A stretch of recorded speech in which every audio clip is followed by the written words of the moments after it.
Hi everyone, please subscribe to my channel. Blood Immortal. See playlist for other chapters and novels. Join now our Telegram channel now and enjoy exclusive early access. t.me/blood_immortal_official. I do not translate the novels. Credits goes to original translator and author of the novel. I only make it as an audiobook so it would be easier to just listen while doing other things. Credits goes to the author of the novel.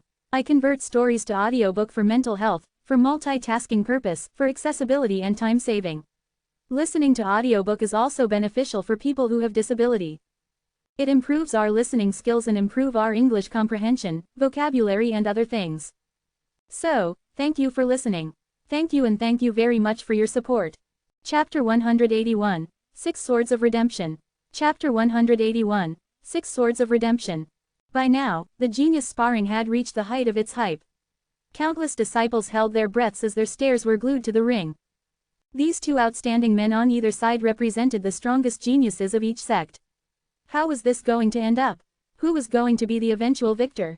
Everyone was filled with anticipation. A repressing silence encompassed the crowd as everything seemed to be deathly still. Those two on the ring were so dazzling that there seemed to be lightning sparks emitting from both of them, bringing about an explosive aura. To them, Lin Fan and Xinfeng standing still and not making a move was simply just to compare auras with one another. Seemed like this would be an onslaught of a battle. Liang Yichu exchanged looks with Wuya and laughed. None of them had bickered like earlier, as though both were reminiscing about something. Brother Yichu, the first time we met was on a ring was just like this, wasn't it? Wuya smiled. That's right, in the blink of an eye, 100 years have passed. How quickly does time fly? But that very day is still clear as yesterday in my memory. The look of you crying miserably after being defeated by me is still fresh and enjoyable in my mind. Liang Yichu spoke as though he was deep in recollection. Like you said, 100 years have passed, but your bad habit still hasn't. Who was the one who sent whom crying? I'm sure I don't have to repeat it out. Wuya rolled his eyes. Brother Wuya, don't play coy with me. If it weren't for Grandmaster Yan, I would have taken the helm of the strongest genius that year. Whatever, I am not going to argue with you. After all, Zhu Shao sect's bound to lose this year anyways. Wow, you speak as though that's the truth. On the sparring ring, Lin Fan looked at Xinfeng, and a plan had long started to formulate within his head. Highs, Lin Fan let out a sigh. Brother Feng, Glory sect and Zhu Shao sect are buddy sects to begin with, let's not destroy the harmony with both of us. Even though this battle is unavoidable, please make your move.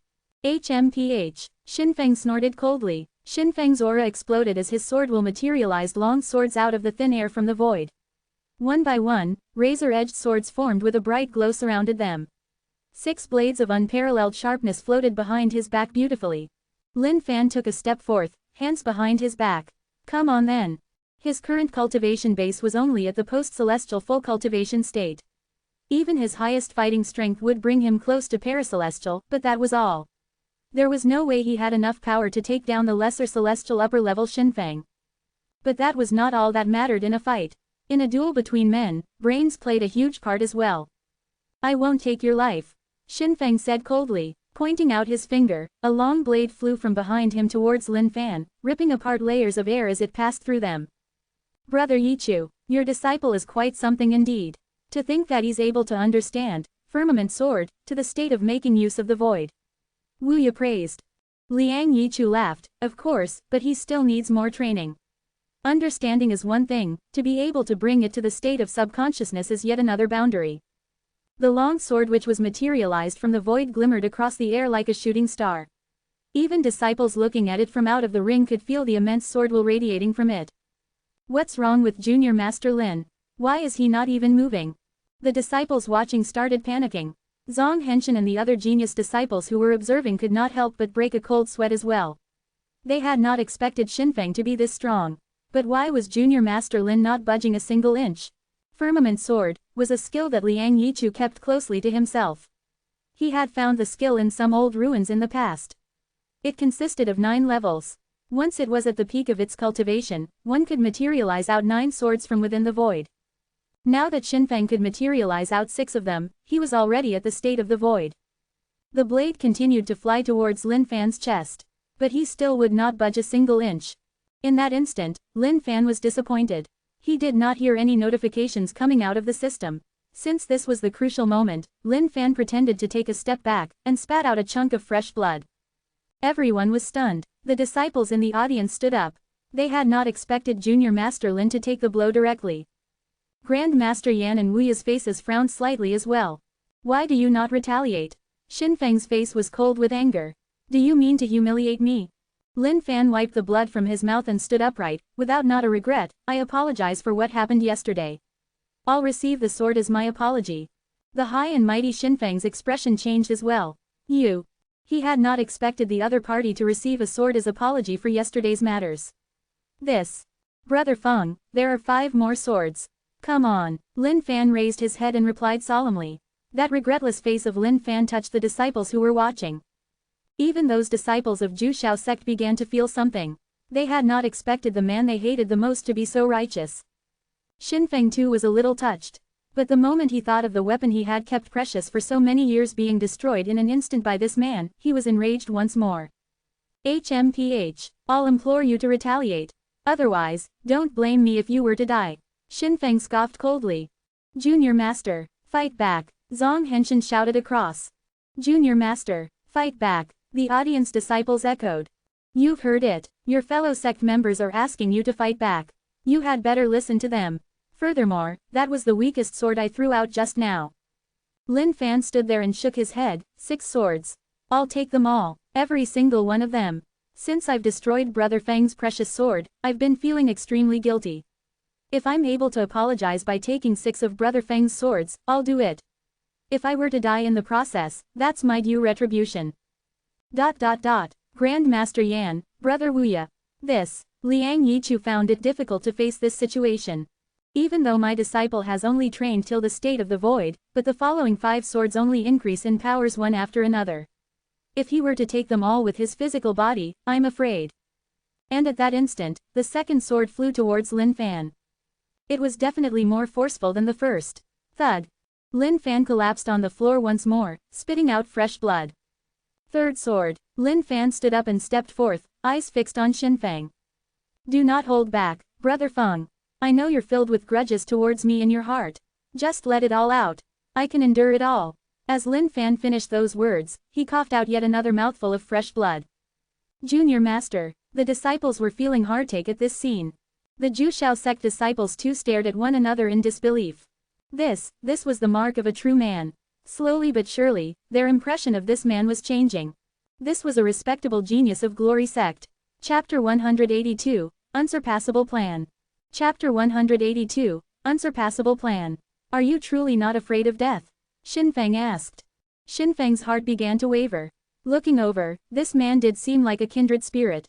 He even had an urge to befriend this man. Even though he was entirely outraged by their first encounter, the current situation had Xinfeng hesitating once more. Lin Fan wiped any traces of blood from his mouth. Come, Brother Feng. Third sword.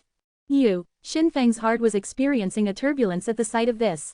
Looking at the other party's determined eyes, Xinfeng felt that he should no longer strike any further. Any more and he would probably regret it himself for the rest of his life. On the high podium, Wu Ya was whispering to the Grand Master. Grand Master, who do I feel that there's something wrong with this situation? Wu Ya observed the ring and could not help but feel that something was off. Ever since they had taken in Lin Fan into Glory Sect, they had been keeping hidden tabs on this guy. And their conclusion was, dog. He was truly a crafty little dog. Not only was he mysterious all around, he was also shifty and sneaky like a fox. To someone who cherished his life beyond anything else, how could he be looking at Xinfeng with such determination as though life was nothing to him? Battle skills determine everything. Let's wait for the outcome. Grand Master Yan replied without a change in expression. Wu Ya nodded his head without anything to add on. Lu Mingyang did not know of the exact situation. But looking at Grand Master Yan and Brother Wu Ya's unworried faces, he was also extremely puzzled. Lin Fan stepped forth again. Come. Third sword, unless you want me to bear the guilt for my entire life. Glory Sect and Ju Shao Sect had been helping and looking out for one another for the past 3,000 years. If our ties were to suffer in this generation due to our little dispute, then what sort of a grave sin would I, Lin Fan, have committed? Lin Fan gave out a roar. The skies seemed to follow his moods accordingly, as the once clear skies gradually formed gray clouds above them. The faces of all the Jushao sect disciples changed as well. They were all taken in by Lin Fan's words.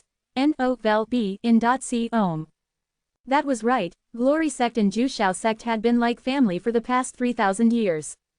Lin Fan's speech had them feeling guilt from the bottom of their hearts. Zhang Henshin and Feng Xiaoling gazed at one another from afar. Eventually, both of them nodded in acknowledgement of one another and smiled. It was as though any misgivings they had about the other party had disappeared in an instant.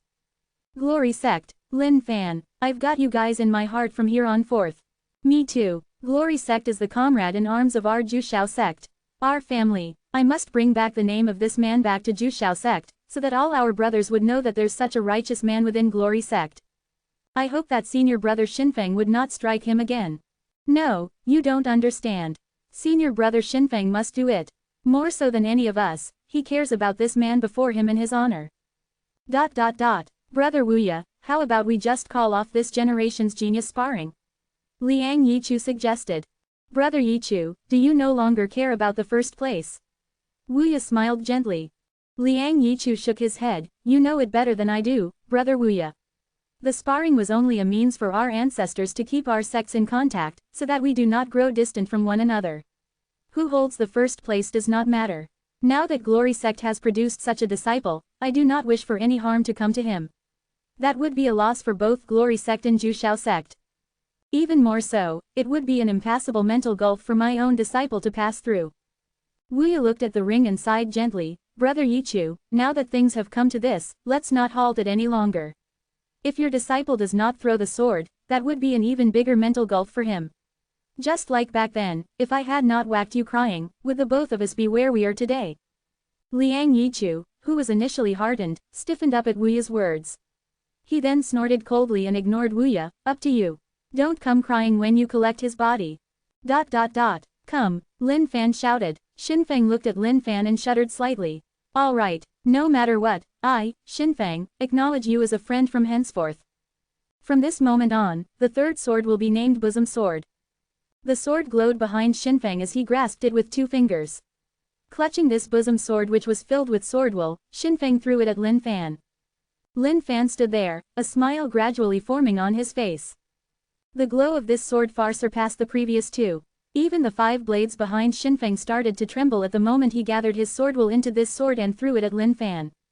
The remaining 5 swords culminated into a beam of light and fused within this third sword as it was flying towards Lin Fan as well. Liang Yichu stood up suddenly with an astounded look, that's a breakthrough. Every single disciple of Jushao sect and Glory sect stood up, with a hint of worry in their eyes. Nothing must happen out of this, please. Lin Fan, who was ready to receive this blade, had his expression changed slightly. He realized that Xinfeng had undergone some sort of breakthrough. And with that, something seemed to have changed with this third sword, as it contained way more power than before. But somehow, Lin Fan felt unusually calm. The moment the sword landed on Lin Fan's chest, there was no tremendous force knocking him back. In fact, the sword slowly dissipated into thin air. The bosom sword does not harm bosom buddies. Xinfeng's hands were on Lin Fan's shoulders as he let out the sincerest smile he had for his entire life. Lin Fan smiled as well as he patted on Xinfeng's shoulders. Brother Feng, Brother Lin, the 2 of them stared at each other for a long time, with emotions in their gazes.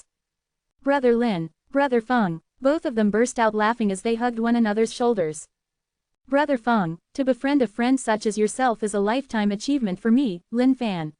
Even though it is just a match, but for the sake of the future generations, there has to be a winner. Hence, I'll admit defeat, allowing Brother Feng to be this generation's #1 genius.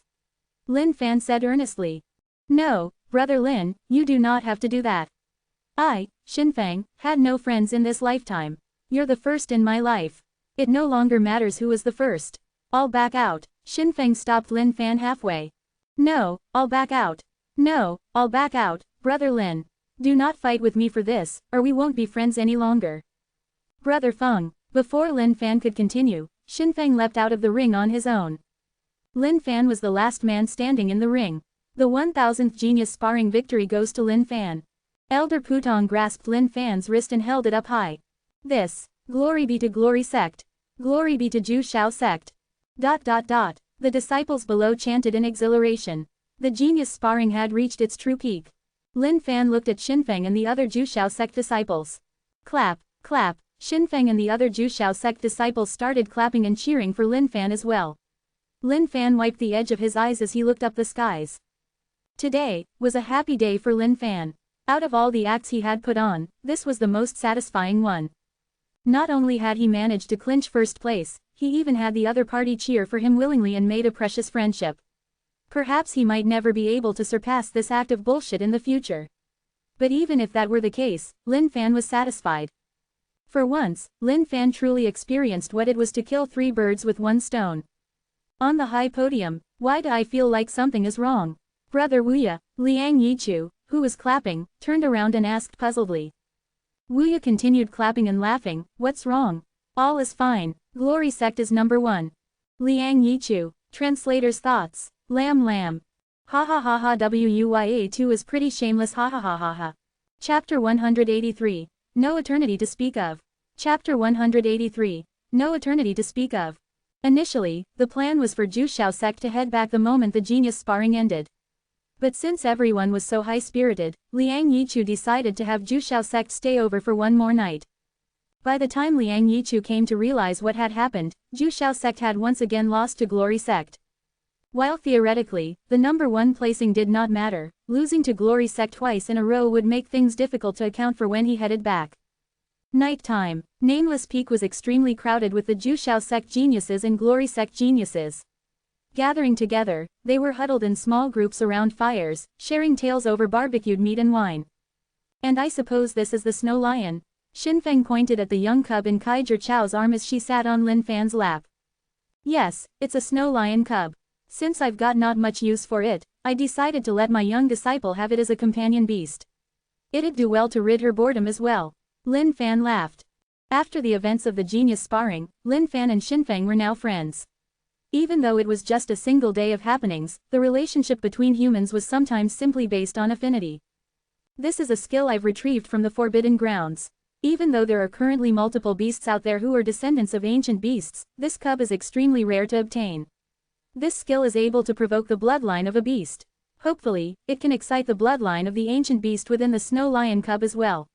Xinfeng handed over a manual to Lin Fan. Lin Fan took it over from Xinfeng without standing on ceremonies, laughing, Zhichao, thanked Uncle Xinfeng. Brother Lin, I'm only in my 20s. Doesn't that make me seem too old?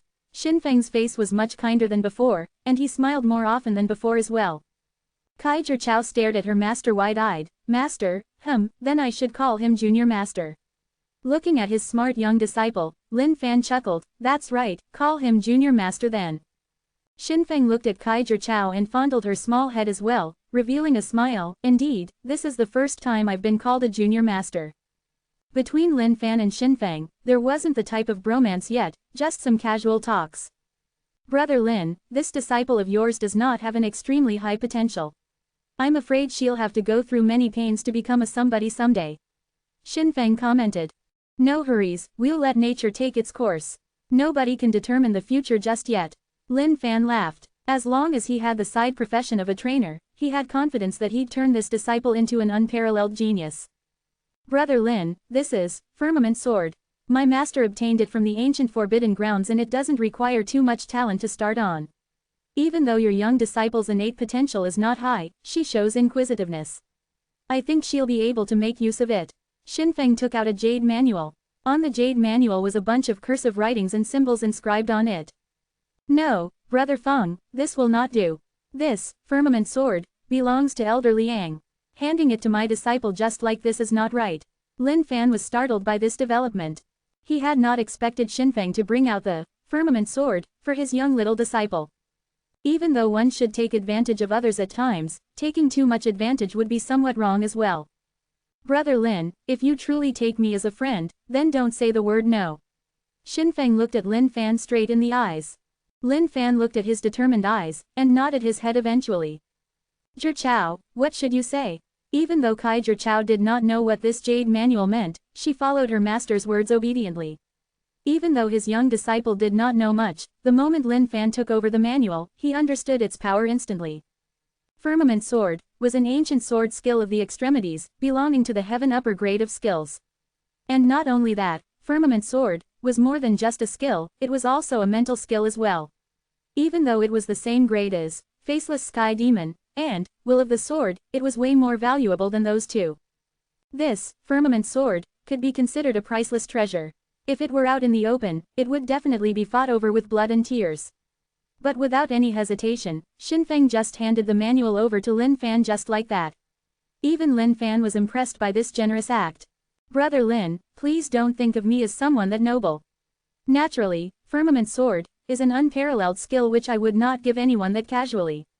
But I truly take you as a friend. Xinfeng looked at Lin Fan sincerely. That's right, we are friends. Lin Fan looked at Xinfeng and nodded his head. He then retrieved some pills from his storage. I don't have anything good in return, but this is Bigra. This is my greatest achievement to date. Even though it may not have any earth-shattering changes, please use it if you are troubled at heart. Even though Bigra was not any mystical pill, but Lin Fan was clear after dozens of experimentations. Bigra had a wonderful side effect. No matter how troubled one's heart and mind would be clear after its consumption. Sure thing. Xinfeng laughed and kept the pills. Liang Yichu and Wuya looked at the group of happy disciples, feeling heartened as well. Brother Wuya, isn't this scene what we've been looking forward to? Liang Yichu laughed. That's right. Wuya looked at everything and heaved a sigh of relief. Highs, I wonder how long more we could live on for.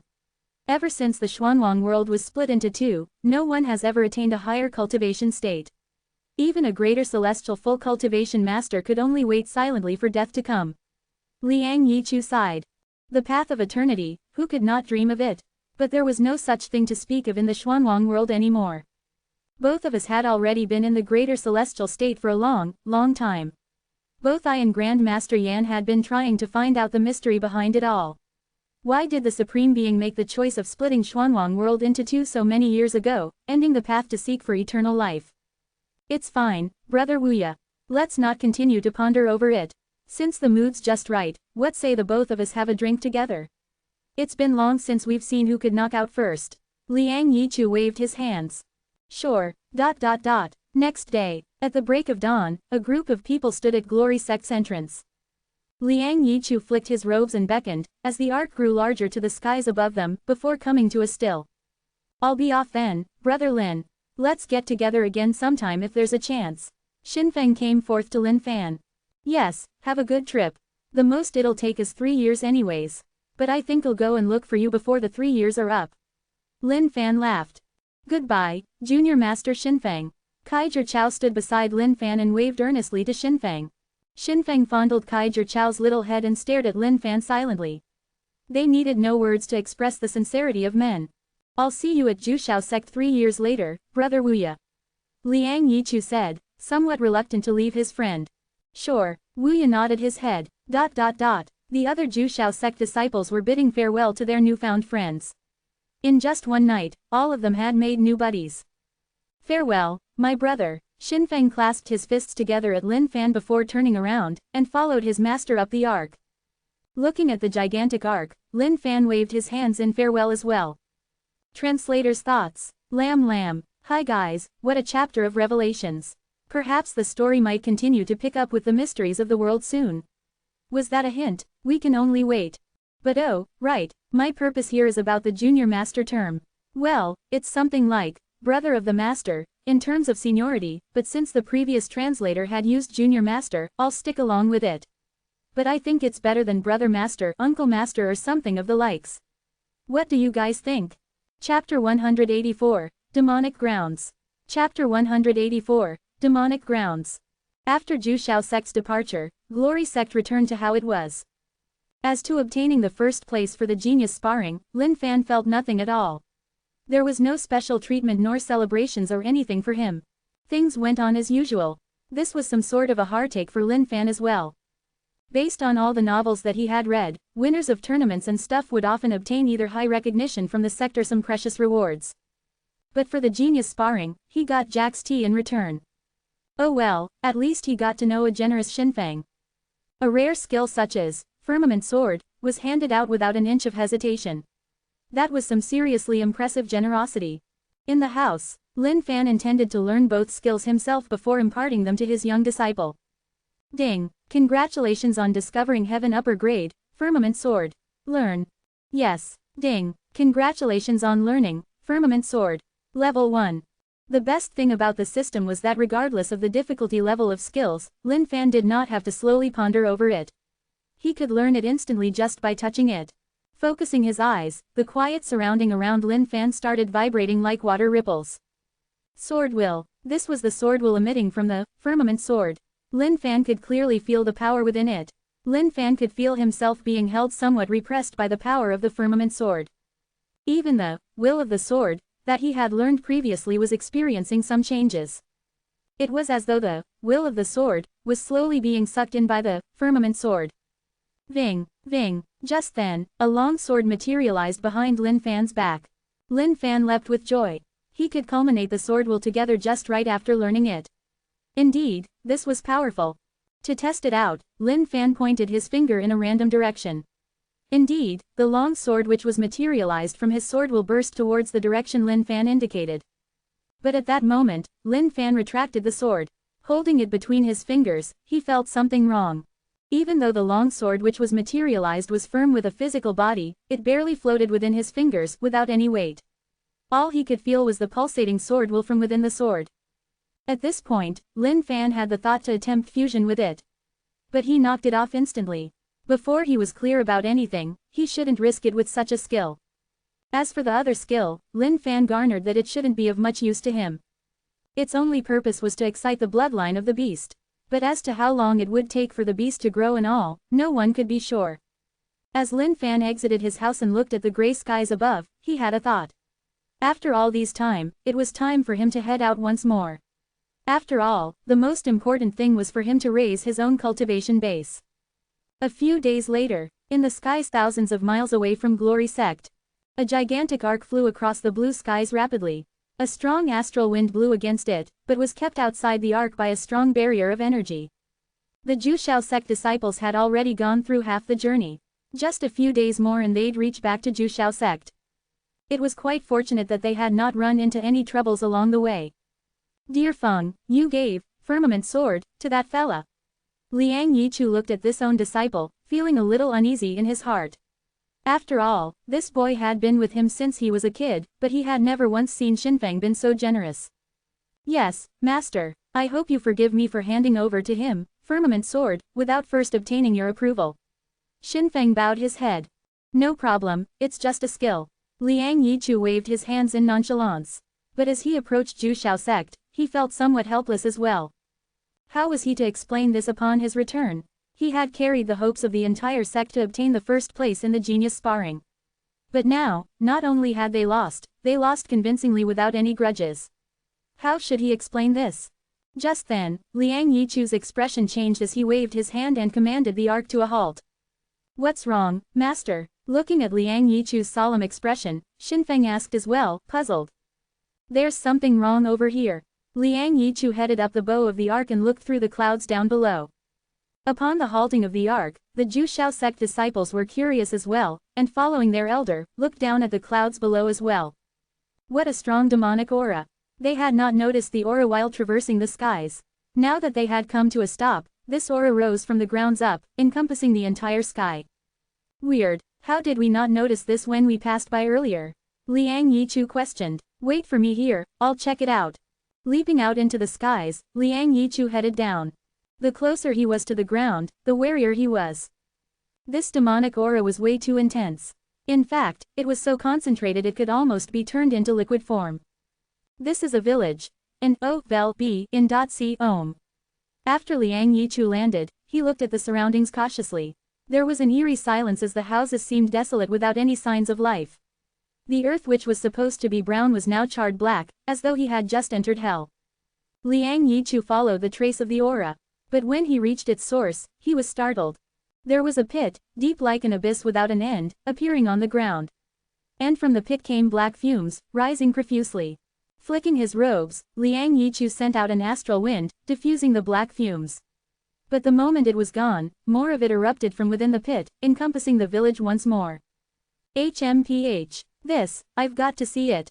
Just what sort of being is here causing harm to countless of innocents? Liang Yichu snorted coldly as he jumped into the pit. Liang Yichu's cultivation base was Greater Celestial Full Cultivation. In the entire Dongling continent, This was an unparalleled cultivation base with no one higher than this. Therefore, he wasn't someone who would cower before danger. Liang Yichu frowned the deeper he went down. Not only was the demonic aura thicker as he headed down, it even formed a resistance, hindering anyone from going down. When Liang Yichu finally arrived at the bottom, he surveyed the surroundings. The bottom of this pit was like a dark, underground palace, eerie and creepy. Just what is this place? Liang Yichu was puzzled. Looking at the surroundings, there were just pitch-black walls. For someone like him, he had long known of all the dangerous and forbidden grounds of all of Dongling continent. However, he had not known of the existence of such a place. If such a strong demonic aura had not attracted the attention of other sects as well, then it must have appeared only recently. Che. Just then, a dark laugh came from all around the surroundings. Come out, Liang Yichu snorted coldly. His entire body glowed golden, lighting up the entire underground place. Suddenly, everything seemed bright and clear. Chapter 185, Reverse Blood. Chapter 185, Reverse Blood. Upon lighting up the underground palace, the dark and cold voice came through once more.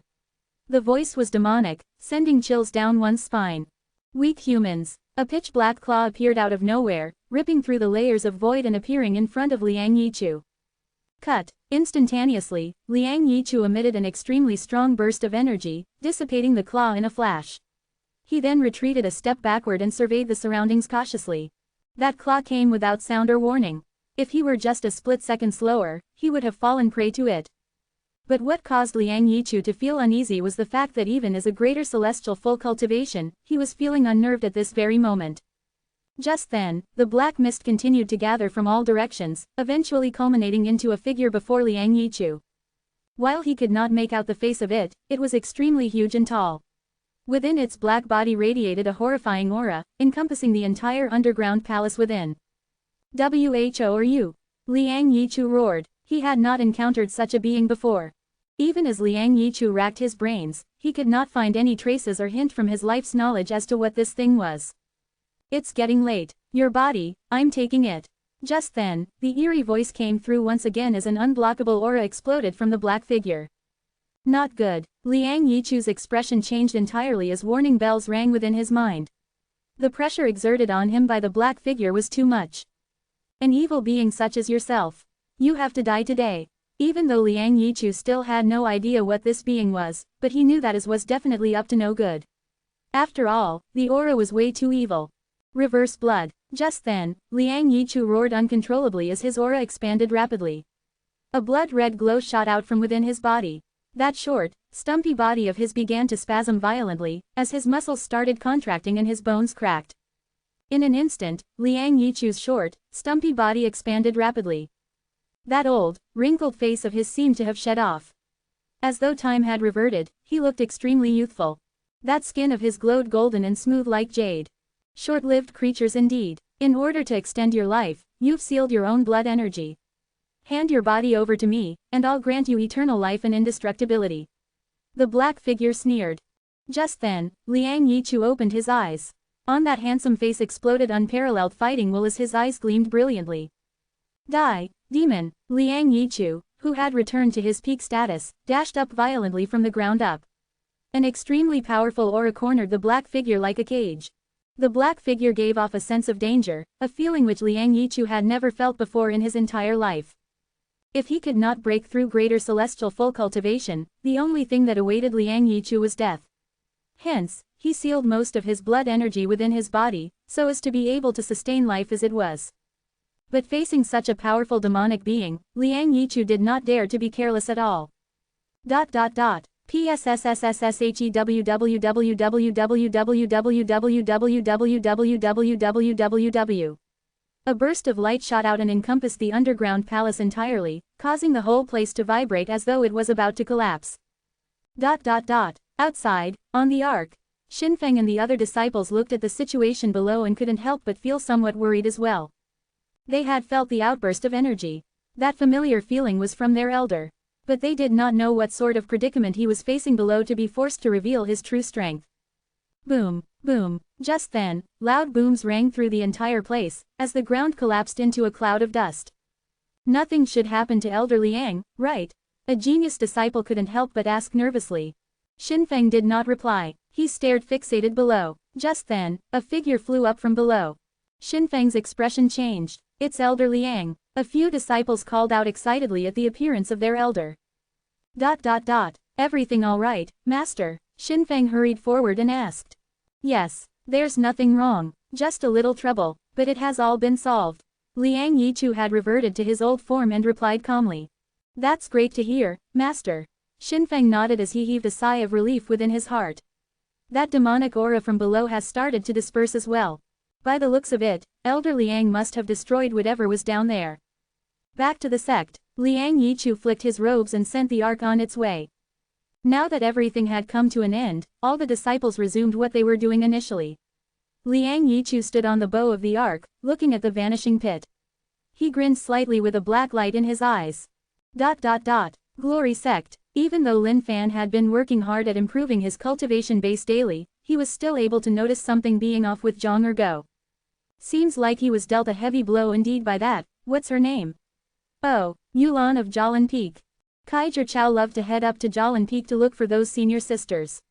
Usually, Zhang Ergo would follow along as her bodyguard. But nowadays, Kaiser Chao always went alone.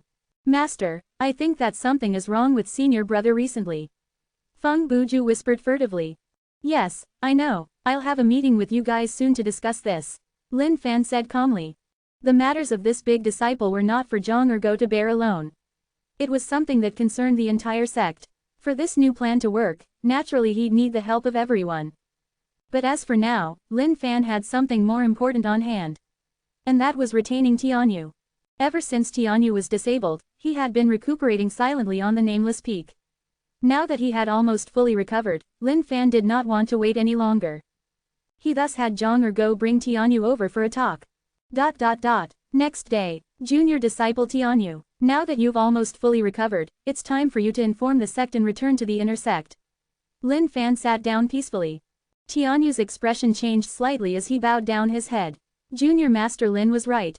He had almost fully recovered. It was time for him to leave. But after all these days, Tianyu did had some reluctance in leaving this place. Junior Master, I'm not returning.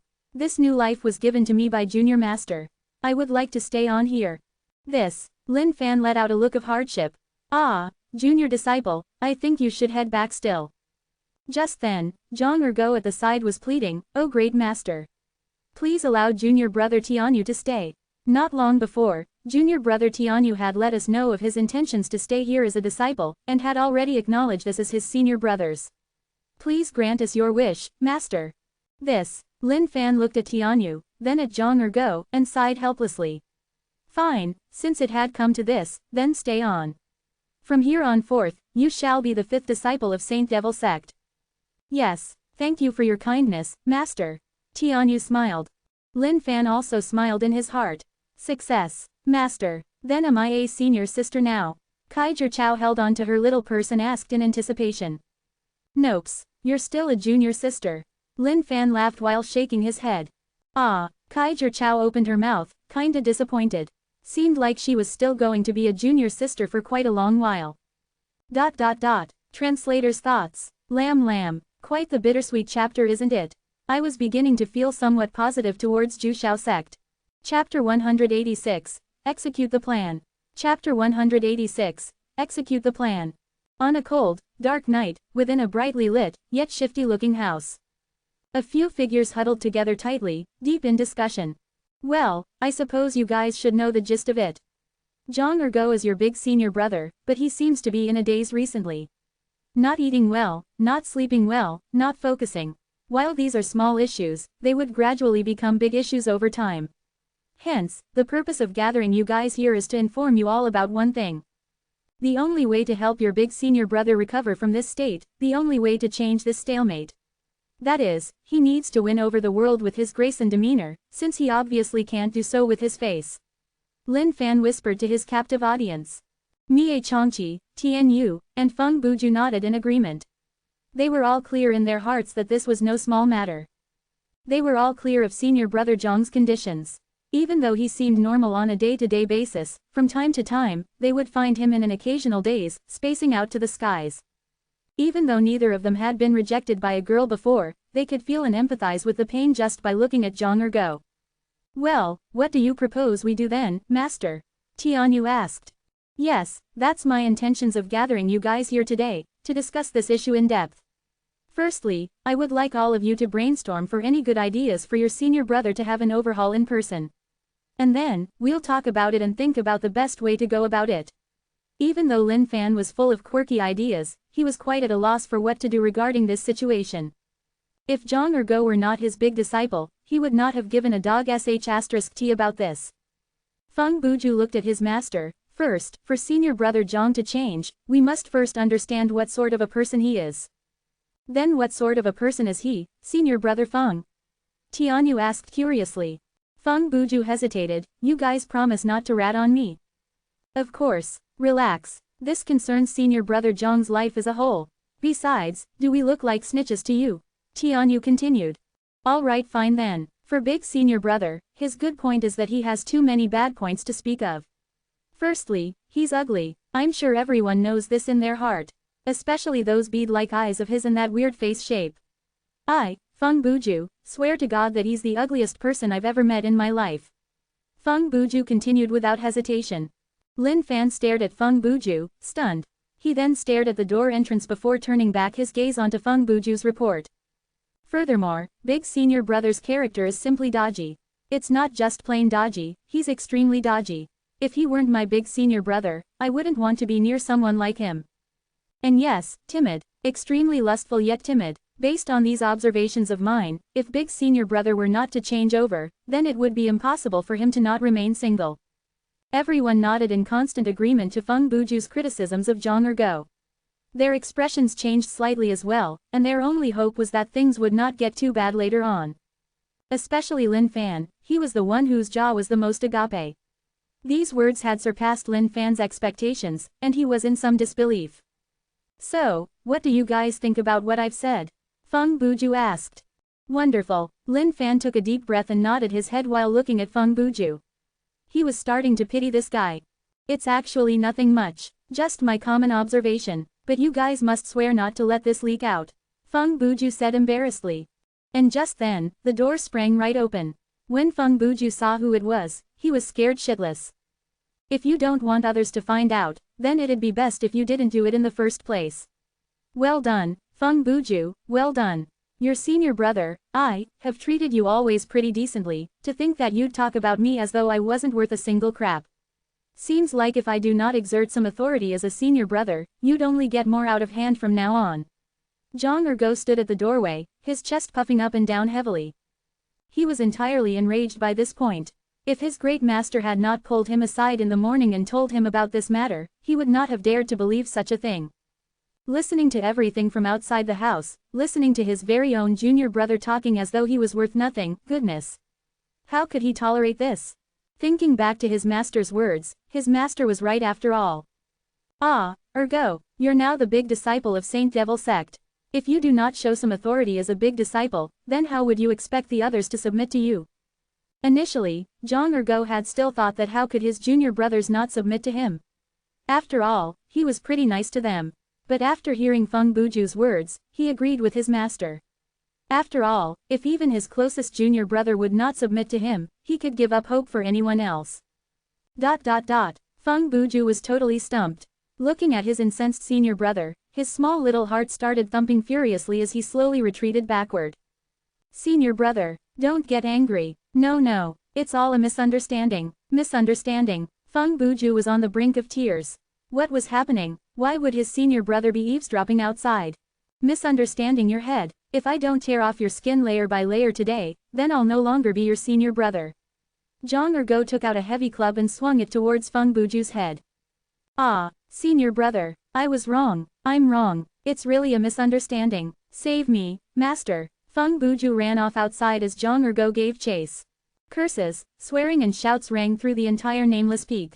Looking at the pitch-black night with those two figures running off, Lin Fan eventually closed the doors. He then turned around to the remaining two. All right, Plan A has succeeded. Let's continue discussing the follow-up. Yes, master. Mie Changqi and Tianyu nodded their heads.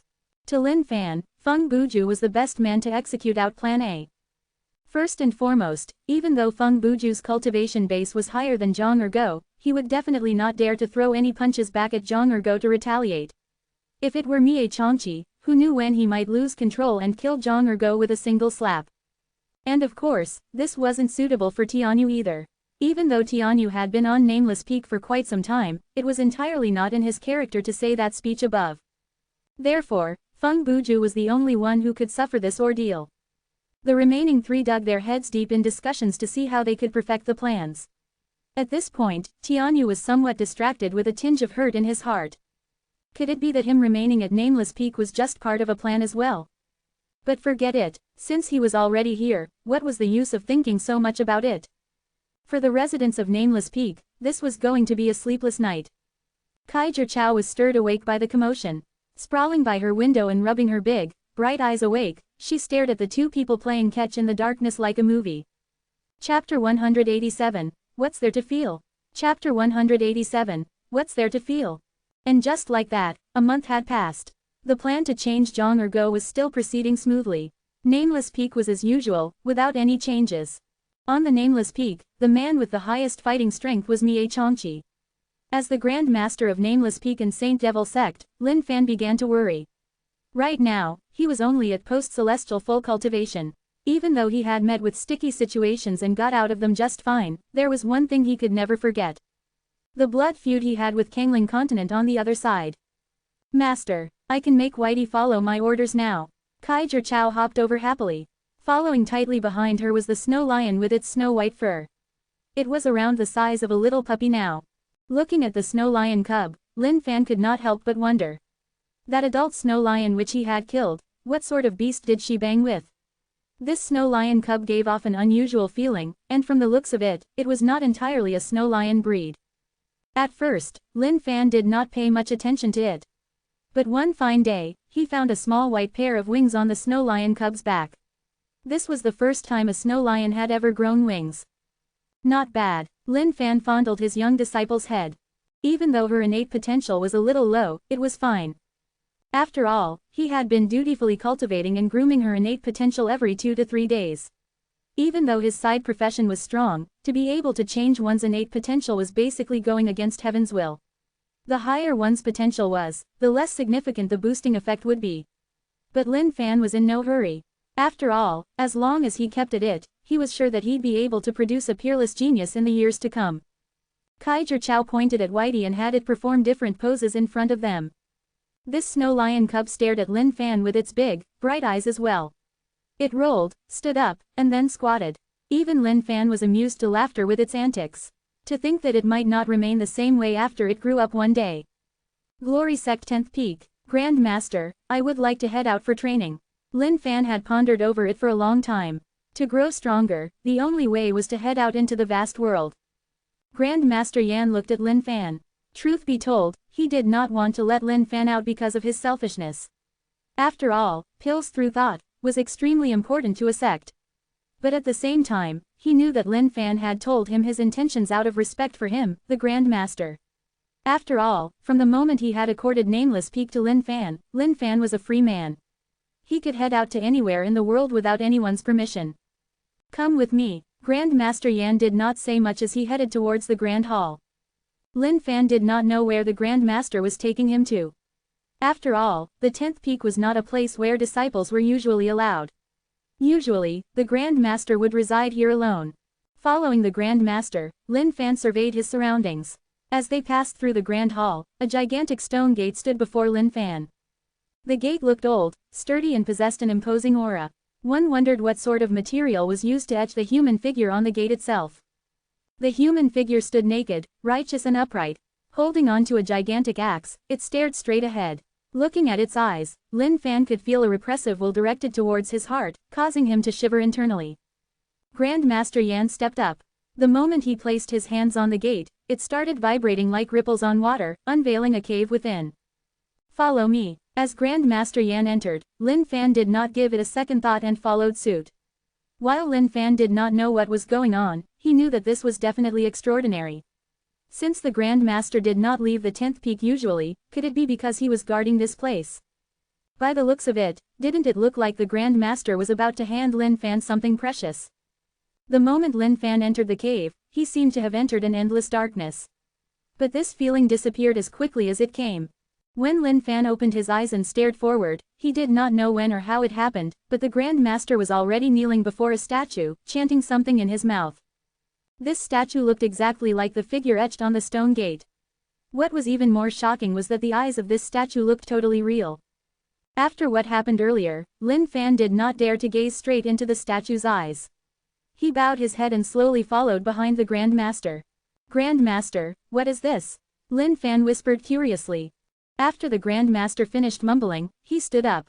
This is the founder of Glory Sect. In front of our founder ancestor, use your heart to feel. Oh, even though Lin Fan did not know what the Grand Master meant, he knelt down all the same in front of the statue. After kneeling down, Lin Fan did not feel anything different. His only thought was that this statue was simply too big. If it were to fall down on top of him, wouldn't he be dead for sure? Master, what am I supposed to be feeling? Lin Fan tilted his head and asked. Do not speak. Use your heart to feel the statue. Our founder ancestor will guide and direct you.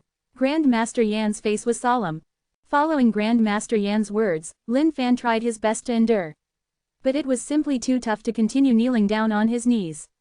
He thus sat down cross-legged with his eyes closed and one palm on the statue. Looking at Lin Fan, Grand Master Yan had a mind to say something about this, but refrained from doing so. Glory Sect's history could date back to the time when the Supreme Being himself had split the Xuanwang world into two. That was the time when the ancestor founder had founded Glory Sect.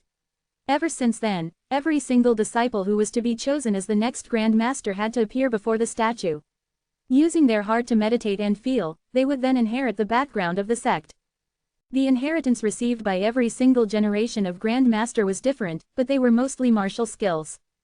And therefore, Grand Master Yan's intentions of bringing Lin Fan here was for him to receive the inheritance of Glory Sect.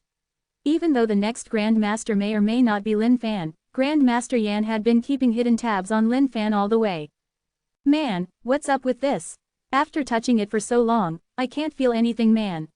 Lin Fan spat out with his eyes closed. Goodness, was the Grand Master going insane? God knew how long this founder ancestor had been dead for. What was there to be feeling about?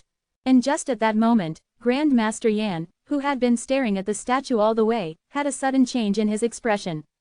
The air around the statue began to vibrate.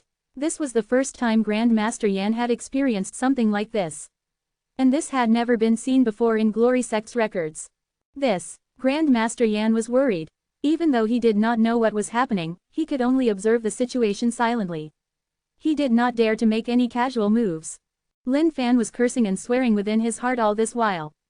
But at this moment, he found himself rooted and immobile. In fact, there was an irresistible force sucking onto his consciousness. FCK, I'm so FC King gonna be dead.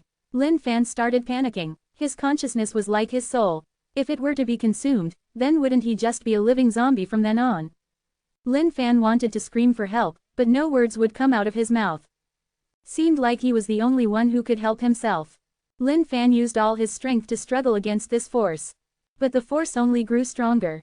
After a while, Lin Fan lost all consciousness. FCK Me. Chapter 188. Eternal Inheritance. Chapter 188. Eternal Inheritance. Grand Master Yan realized that Lin Fan's initially vigorous breathing had started to die down, as though he was a dead man. At this point, he too began to worry. This was something that had not happened before in the long history of Glory Sect. He wanted to stretch out his hands to check, but he could still feel Lin Fan's strong life force burning, so there was seemingly no danger to his life. Where is this? Lin Fan opened his eyes. He was shocked by his surroundings. Wasn't he in the Grand Hall? Why was he in this weird place? The vast sky was blood red above him. The clouds in the skies twisted and turned like living creatures. Every time they twisted, there would be dead corpses falling onto the ground from the skies. Heaven and earth seemed to be equally destroyed to a horrible state. From within the skies came a series of tragic screams and shouts, causing Lin Fan to shiver uncontrollably. Terrifying. This was way too terrifying. Why am I floating? Lin Fan found himself floating up into the skies suddenly, as his body shifted between reality and illusion. And just at that very moment, a huge gigantic object fell towards the ground from above Lin Fan. When Lin Fan raised his head and caught sight of it, he was shocked and tried to block it with his hands. PSSSSSSSH. That gigantic object passed through Lin Fan's body entirely and continued falling downwards. What's up with this? Am I transparent? Lin Fan started panicking even more. Looking at the gigantic object, he realized that it was a body. It wasn't a human's body, but something more like a demon. Boom! Just then, a loud explosion happened in the skies, blowing apart the twisting and turning clouds. Lin Fan continued flying up to check out what was happening. Just as he approached it, a series of screams encompassed the entire surroundings. Kill! Looking at what was ahead of him, Lin Fan was thoroughly stunned. The killing aura was intense, so intense that Lin Fan could hardly breathe at all. On one side were humans, and on the other side, demonic creatures like the one he had just seen. The winds started howling strongly, and the sight before him was bloody. Like squishing ants, the demonic creatures squished any human they could find into blood splats, or they would throw them into their mouths. Looking at the scene, Lin Fan felt a fear he had never experienced before rush through his head. At the same time, an unexplainable rage was burning through him. Suddenly, from the blood-red skies, a pitch-black arm appeared out of nowhere. Wherever it passed by, the air around it seemed to be ripped apart. The hand was enormous, covering the heaven and earth, and it flew towards the side of the humans. But just before it reached, a burst of light appeared as an axe, carrying boundless strength, severed that hand. Without slowing down, the axe continued flying, towards Lin Fan. Lin Fan did not dodge, because he knew that his body was not real. But just then, Lin Fan froze. He could feel it. The aura from the axe was directed at him. No! Lin Fan screamed. Deep in the Grand Hall. Grand Master Yan was starting to grow worried. 3 days and 3 nights had passed by. Why had Lin Fan not awoken yet? If not for his life force aura, one would have thought that he was long dead. And just at that moment, Lin Fan burst up shouting. Lin Fan! Grand Master Yan hurried forward, with one hand on Lin Fan's shoulders. Lin Fan was filled with sweat from head to toe as he hyperventilated. His eyes were bloodshot red. I'm back. Lin Fan looked at his surroundings, then at Grand Master Yan, before heaving a sigh of relief. That was a horrifying scene, simply too horrifying. The scene was still fresh in Lin Fan's eyes. Those humans being destroyed by those demonic creatures like ants, there was no room for resistance at all. That bloody scene, where did it take place? Where was it? Was it in Xuanwang world? No, probably not. That looked like hell. The whole world was bloody, even the skies. Are you all right? Grand Master Yan asked. Yes. Lin Fan nodded his head, wiping off all the sweat. Have you met with our founder ancestor? Founder ancestor? Lin Fan raised his head questioningly. Met with founder ancestor? What did that mean? Just that scene alone was enough to send shivers down his spine, let alone meeting the founder ancestor. That's right. No matter which generation it is, all the Grand Masters would obtain some sort of inheritance and meet with our founder ancestor. Did you not meet him? Grand Master Yan asked, surprised. Within the statue contained traces of the founder ancestor's consciousness. Therefore, anyone who had been in contact with it with their hearts would definitely gain some form of inheritance from him. Just then, Lin Fan's expression changed. Turning over his palm, he found a gigantic axe within it. Lin Fan looked at the gigantic axe, astounded. This was the axe in the scene flying towards him. Why was it with him? How could this be? Grand Master Yan too stared at the axe in apparent disbelief. The axe looked pretty normal, without any intricate carvings or etchings. But Lin Fan could clearly feel the power emanating from within it. This was an eternal ancient aura that it was emanating. Ding! Congratulations on discovering legendary weapon, Eternal Axe. Damaged. Eternal Axe. Grand Master Yan looked at the axe in Lin Fan's palms and exclaimed. To put it simply, the inheritance of Glory Sect was simply to obtain something from the founder ancestor. Since he had placed some of his consciousness within this statue, those who had come here to feel would be able to retrieve something suitable for themselves. And these were belongings of the founder ancestor. Within the records of the past, there had been pills which had appeared, but most of the time, it was just skills. For a weapon to appear, this was impossible. Furthermore, this eternal axe was the founder ancestor's very own weapon. It had perished along with his disappearance in the past. How could it have appeared during an inheritance? Could it be that this was a message by the founder ancestor? Compared to Grand Master Yan's turmoil, Lin Fan was ecstatic on the other hand. At least he's got some conscience. After scaring the shit out of yours truly, at least he knows to compensate with a legendary weapon. Not bad, not bad. Even though this legendary weapon is damaged, it's still a legendary weapon nevertheless. No worries. Lin Fan was filled with joy. He no longer wanted to revisit the terrible scene from before in his memories. What's wrong, Grandmaster? Is there anything wrong? Lin Fan looked at Grandmaster Yan. Grandmaster Yan looked at Lin Fan, shaking his head. This was impossible. Lin Fan, let me have a look at the Eternal Axe.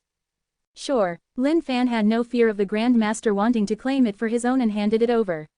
But the moment Grandmaster Yan stretched out his hands to retrieve it, a bright glow shot out from the axe, pushing Grandmaster Yan back. Lin Fan was stunned. Isn't this way too strong? The Grandmaster was a greater celestial full cultivation. To think that it could even push him back. Legendary weapon indeed. Even the weapon was so cocky. Looking at the Eternal Axe, Grandmaster Yan trembled in his heart slightly as well. The weapon has a soul.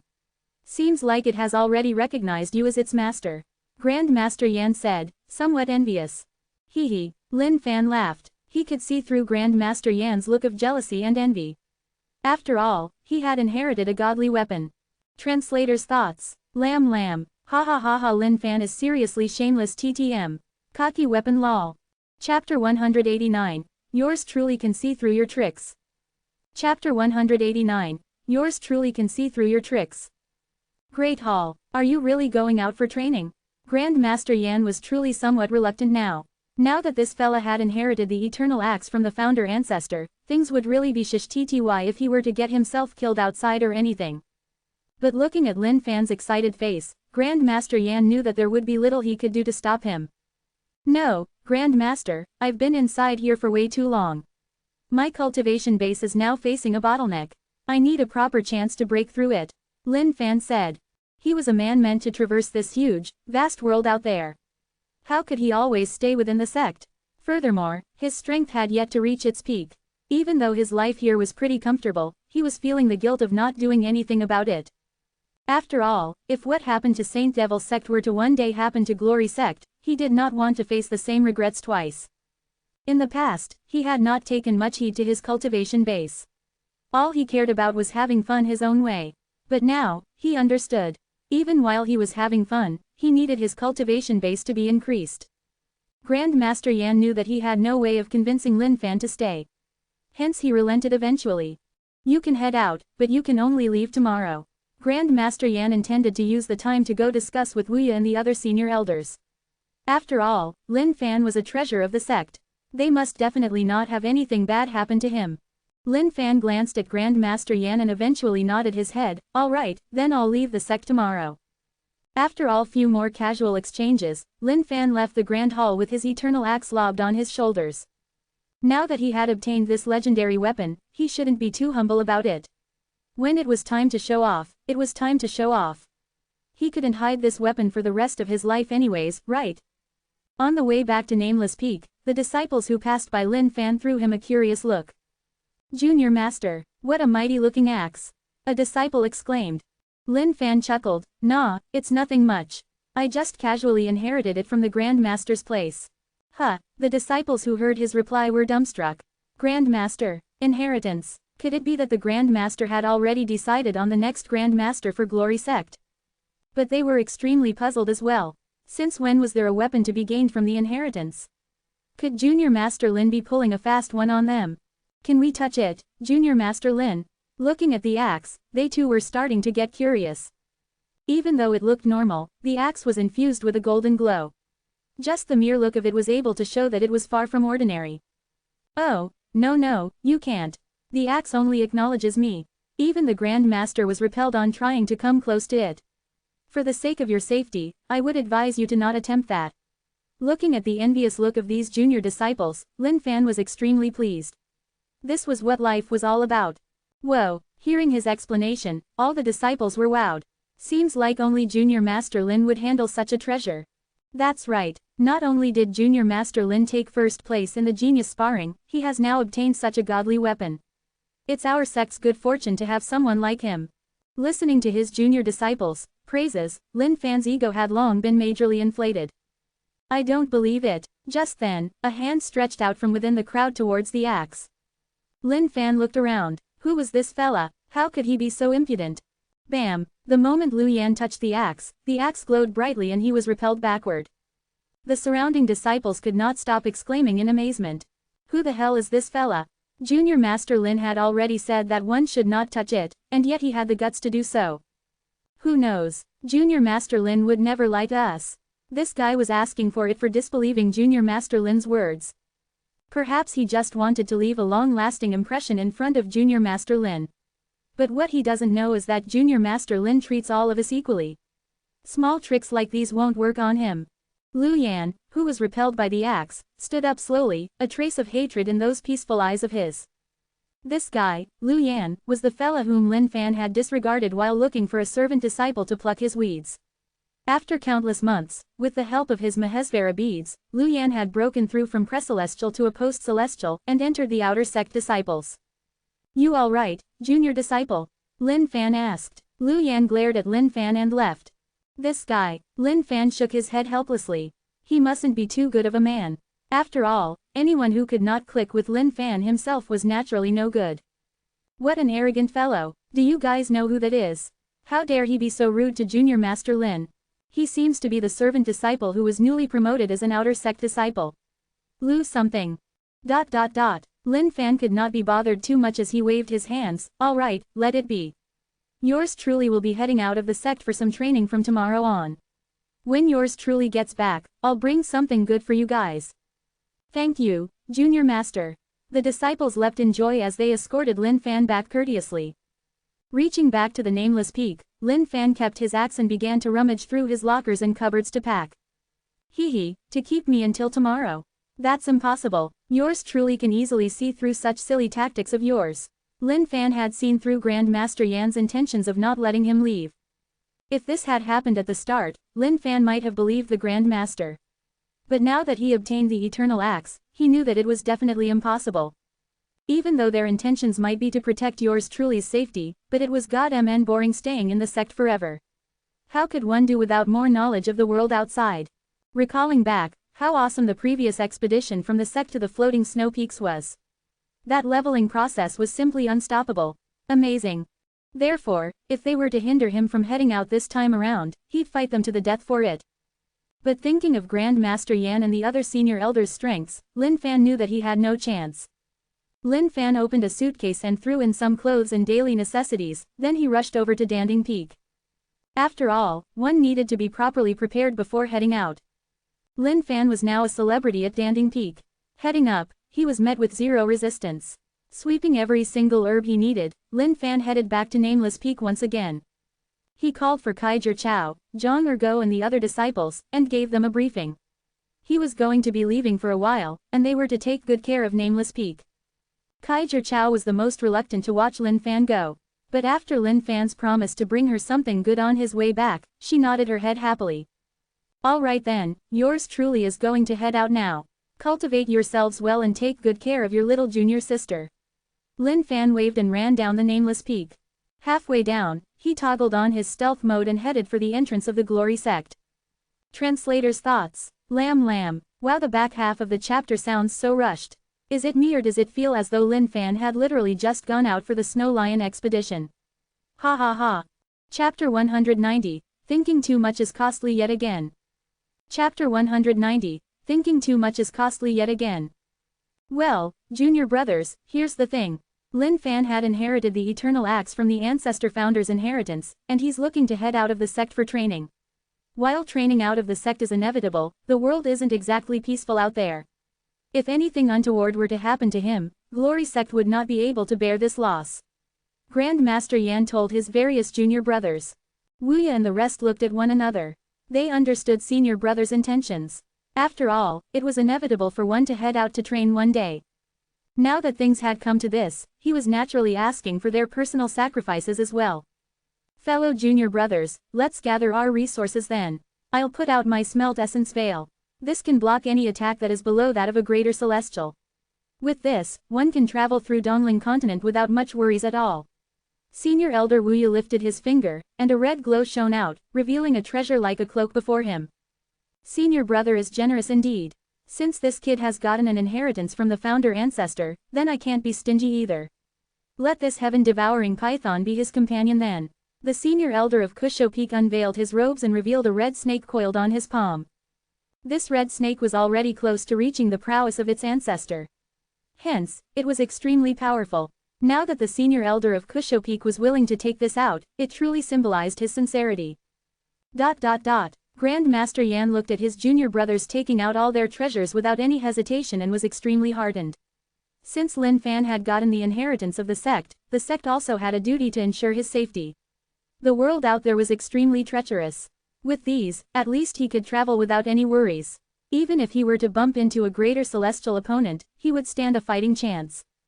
Especially that heaven-devouring python of the Kusho Peak's senior elder, its bloodline was already extremely close to its ancestor. Furthermore, its own cultivation base was at the greater celestial upper level already. With this around Lin Fan, it could definitely protect him from anything. By now, Lin Fan had already subdued a wild beast outside and was using it as his horse. Riding on it wildly, he already knew where he was headed to. The locations on the Seven Saints treasure map was already clear to Lin Fan. Thus, his first destination was the first destination of the map, Fiery Hell. Hurry up, Lin Fan shouted as he whipped the backside of the beast. The beast howled in terrible pain, tears brimming in its eyes. Initially, it had thought to make a good meal out of this human. To think that things would turn out this way. Like a donkey it was now, rushing through the winds. Lin Fan unveiled a wide smile as well. The reason for this mad rush of his was so that the Grand Master could not catch up with him and haul him back to the sect. The results of the discussion of the Grand Master along with the other senior elders must be for him to remain in the sect. And based on his current cultivation base, there was definitely no way he could resist their intentions. Therefore, he had better strike first and run as far as possible. By the time yours truly had caused enough of a ruckus and leveled up outside, he would have a glorious return to the sect. Nightfall. Looking at the map and determining the direction, Lin Fan continued pushing forth. This beast he had subdued was not too shabby indeed, able to cover thousands of miles per day. Glory Sect. Grand Master Yan carried all the treasures donated by his junior brothers with him to the Nameless Peak. No matter how reluctant they were, they could not stop this kid from heading out to train. Therefore, the only they could do was to ensure his safety. When Grand Master Yan found out from Zhang Ergo that Lin Fan had left the previous day, he stood at the entrance of Nameless Peak dumbstruck. Blow die hell. After passing through the Glory Sect grounds, everything before Lin Fan's eyes were just deserted ground. Dust clouds filled the entire skies. Lin Fan focused around and took out the map. Seemed like the first place he would reach after leaving Glory Sect grounds was the Death Desert. Hey come on, move it. Lin Fan patted the collapsed beast. But the beast could only manage a few pitiful howls as it laid on all fours and looked at Lin Fan with pitiful eyes, hoping for the latter to spare it. Towards the desert before it, the beast was only filled with fear. Looking at the beast's tragic state, Lin Fan eventually sighed, "Get lost." Lin Fan had initially intended to slay the beast for some experience points. But since the beast had already painstakingly sent him here, even if there was no credit for it, it had put in quite a bit of effort. Hence, Lin Fan spared its small life. Arf, arf. The beast barked at Lin Fan gratefully as it scooted off immediately, as though afraid that Lin Fan would slice him into two. Lin Fan looked at the boundless desert before him and sighed helplessly as well. Gritting his teeth, he stepped forth. The sandstorms gradually grew thicker as Lin Fan's figure disappeared within them. Bloody hell, what a shitty A*S place this is. If I had known, I would have prepared for this earlier. Lin Fan muttered after a few steps. He garnered that the danger level of this death desert couldn't be too far off from some of the forbidden grounds.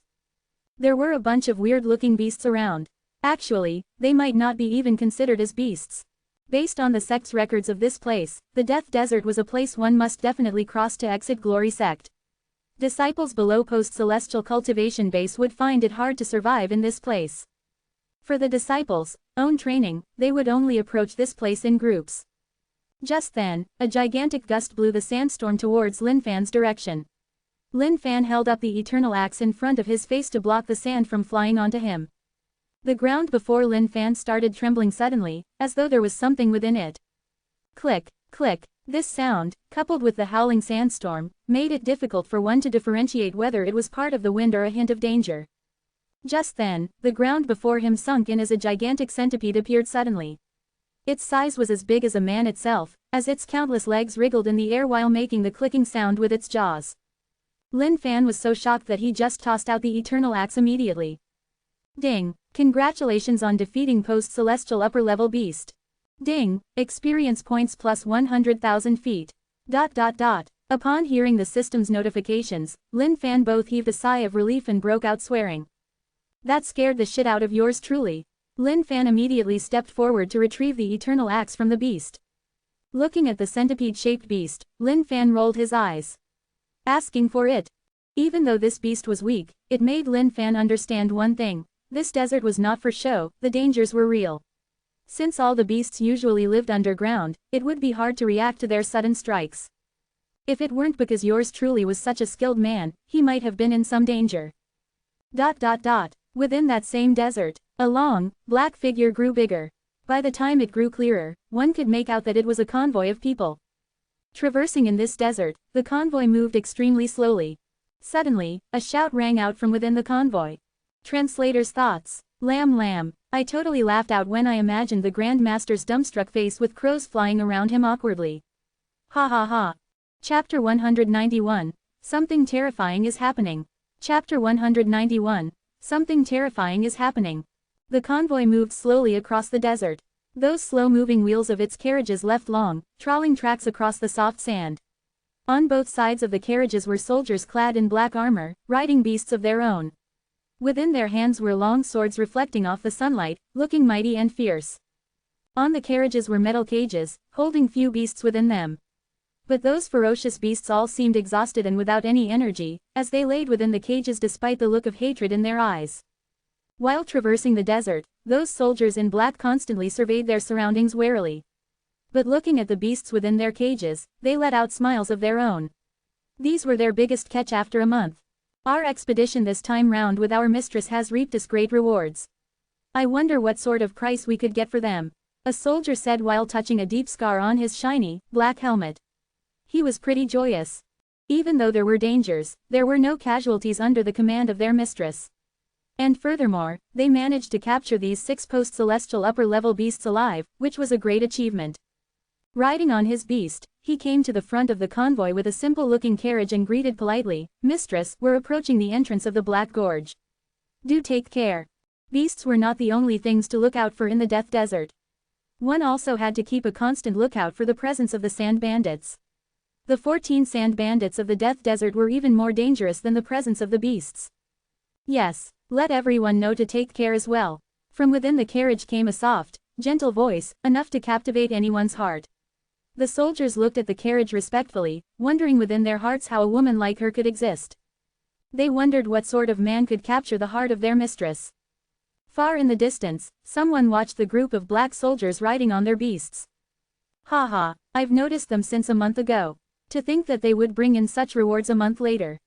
What a wonderful haul for us. A one-eyed man guffawed.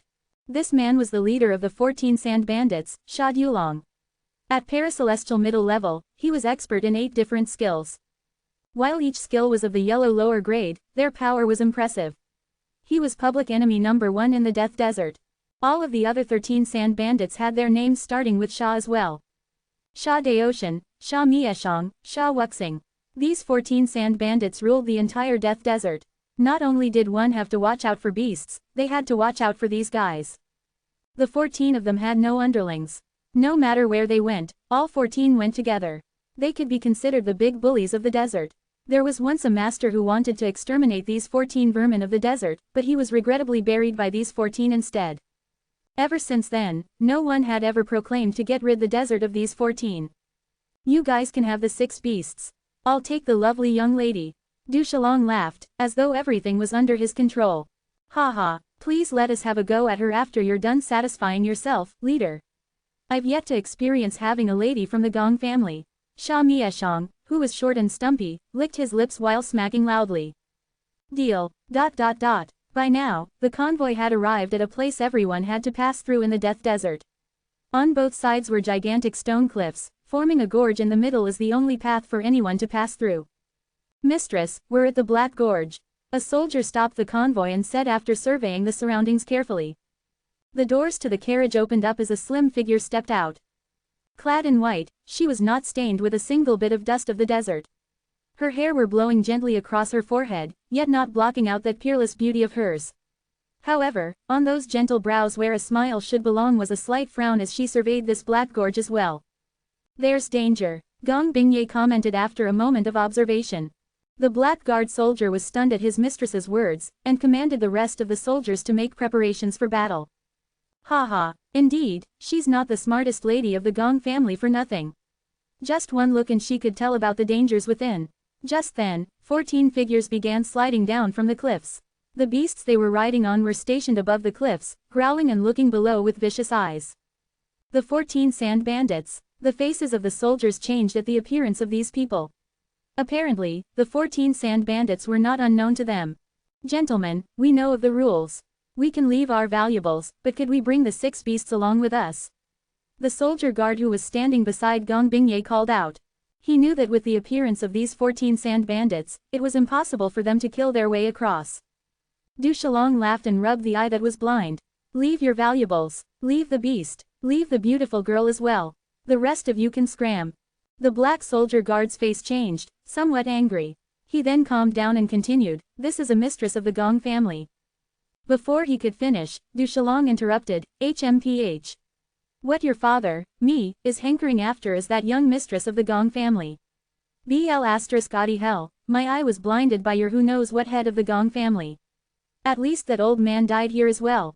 But now that he has died, I'll take pleasure in playing with this daughter of his."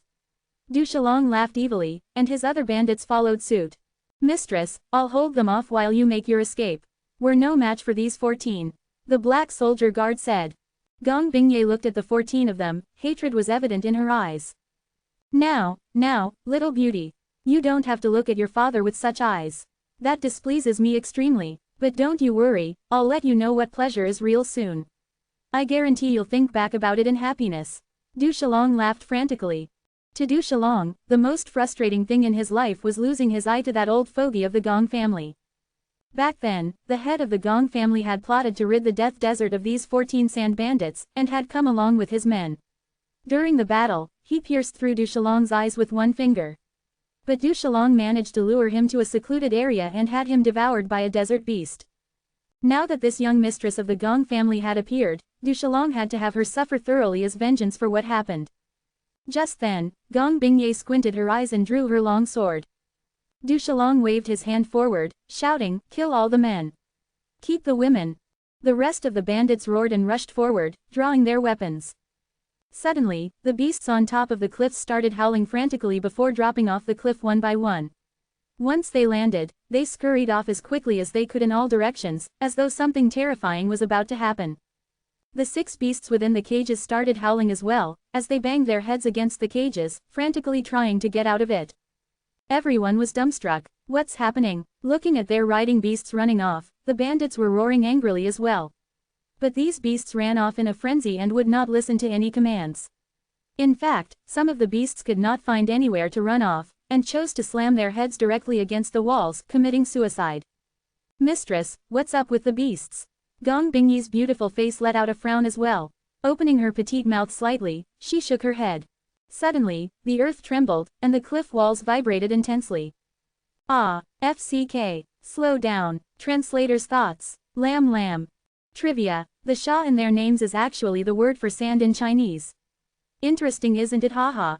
Chapter 192. Men left women right. Chapter 192. Men left women right.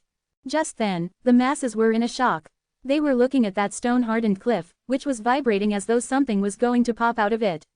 With a sudden boom, a gigantic hole burst open from the stone cliff. When a voice rang out from within, everyone was even more shocked.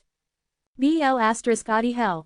Instead of walking above ground, it brought me underground, causing yours truly to have a mouthful of sand. Lin Fan, who had appeared into the daylight once again, began spitting out his saliva profusely. Patting his head and clothing, he patted out quite a lot of sand. Rushing forward by himself, Lin Fan could not take it anymore.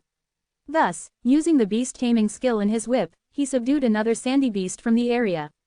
This beast was big and long, looking extremely ferocious. With a red head and black back, it had a blue color on its underbelly. This was a shocking sight, as this beast was even bigger than the one Lin Fan had slain earlier on.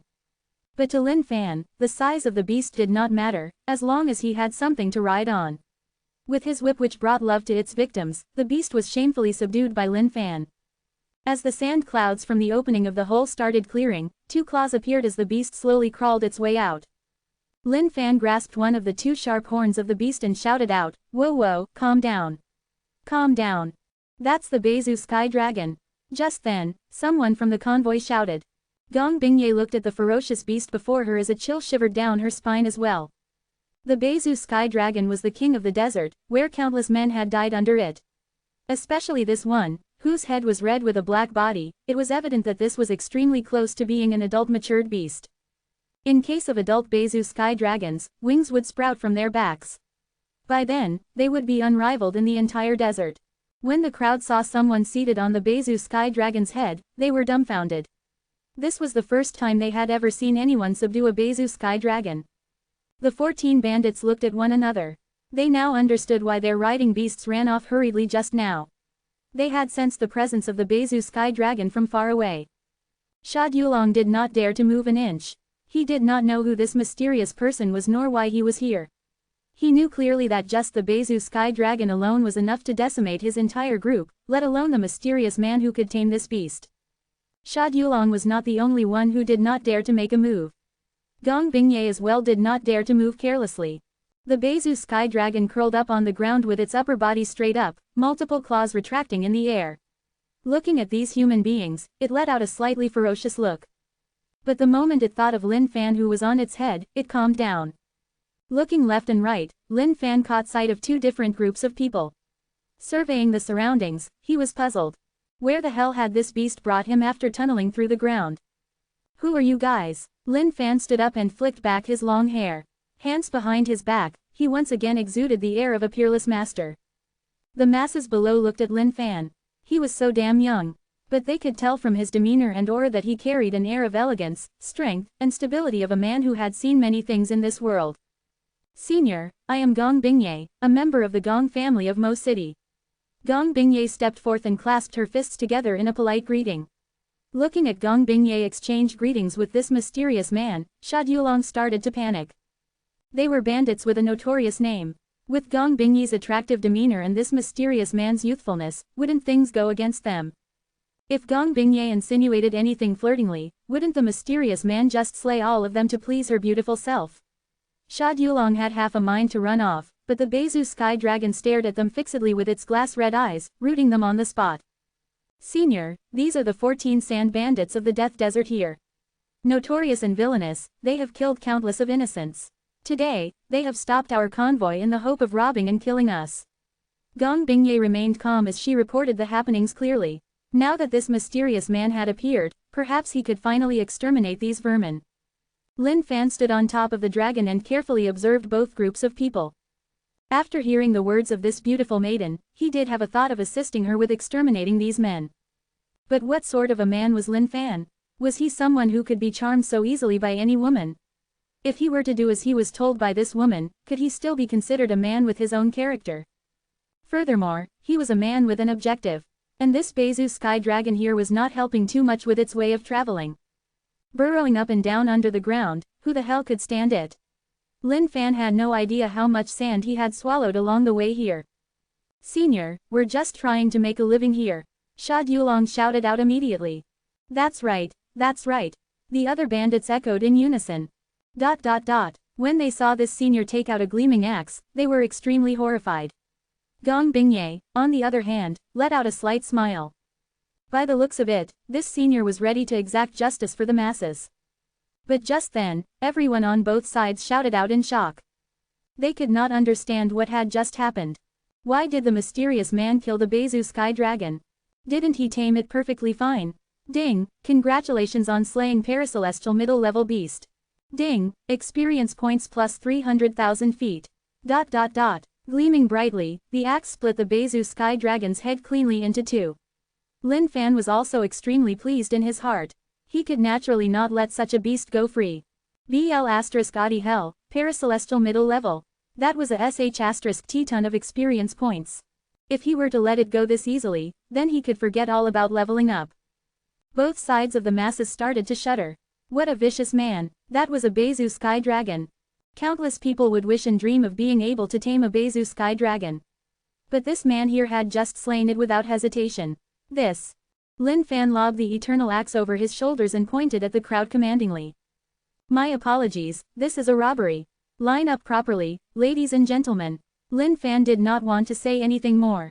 In order to uncover the secret behind the 7 Saint treasure map, Lin Fan couldn't be bothered with too many questions.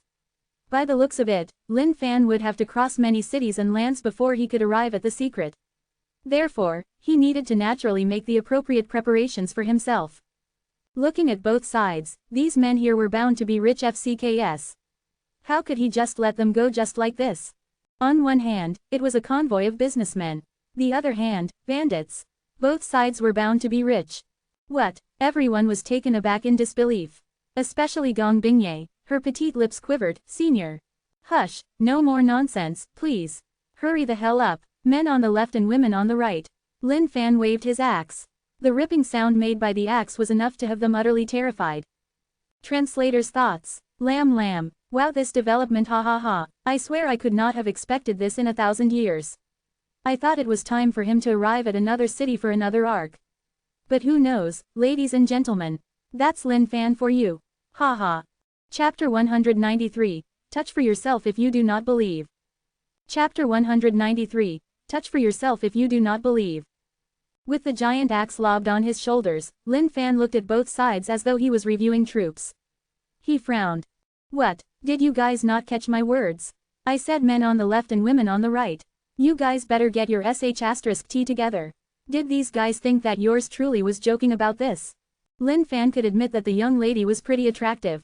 But of course, yours truly wasn't someone who would be doused and immersed in lust. If he were to get angry, sh*t, even Lin Fan would be afraid of Lin Fan, let alone a young lady. Under Lin Fan's stern stare, Gong Bingye frowned and moved over to the right side.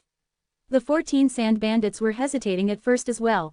But when Sha Dulong nodded, all of them headed to where the black soldiers were and stood in a row as well. Leader, what's the meaning of this? This fella. Sha Daoshan gripped the weapon in his hands tightly and commented begrudgingly. They were bandits to begin with. If news of them being robbed were to spread, then where could they ever show their faces again? Wouldn't they be mocked till no ends? Do not speak. Sha Dulong held down Sha Daoshan's hands to have the latter calm down and not make any rash moves.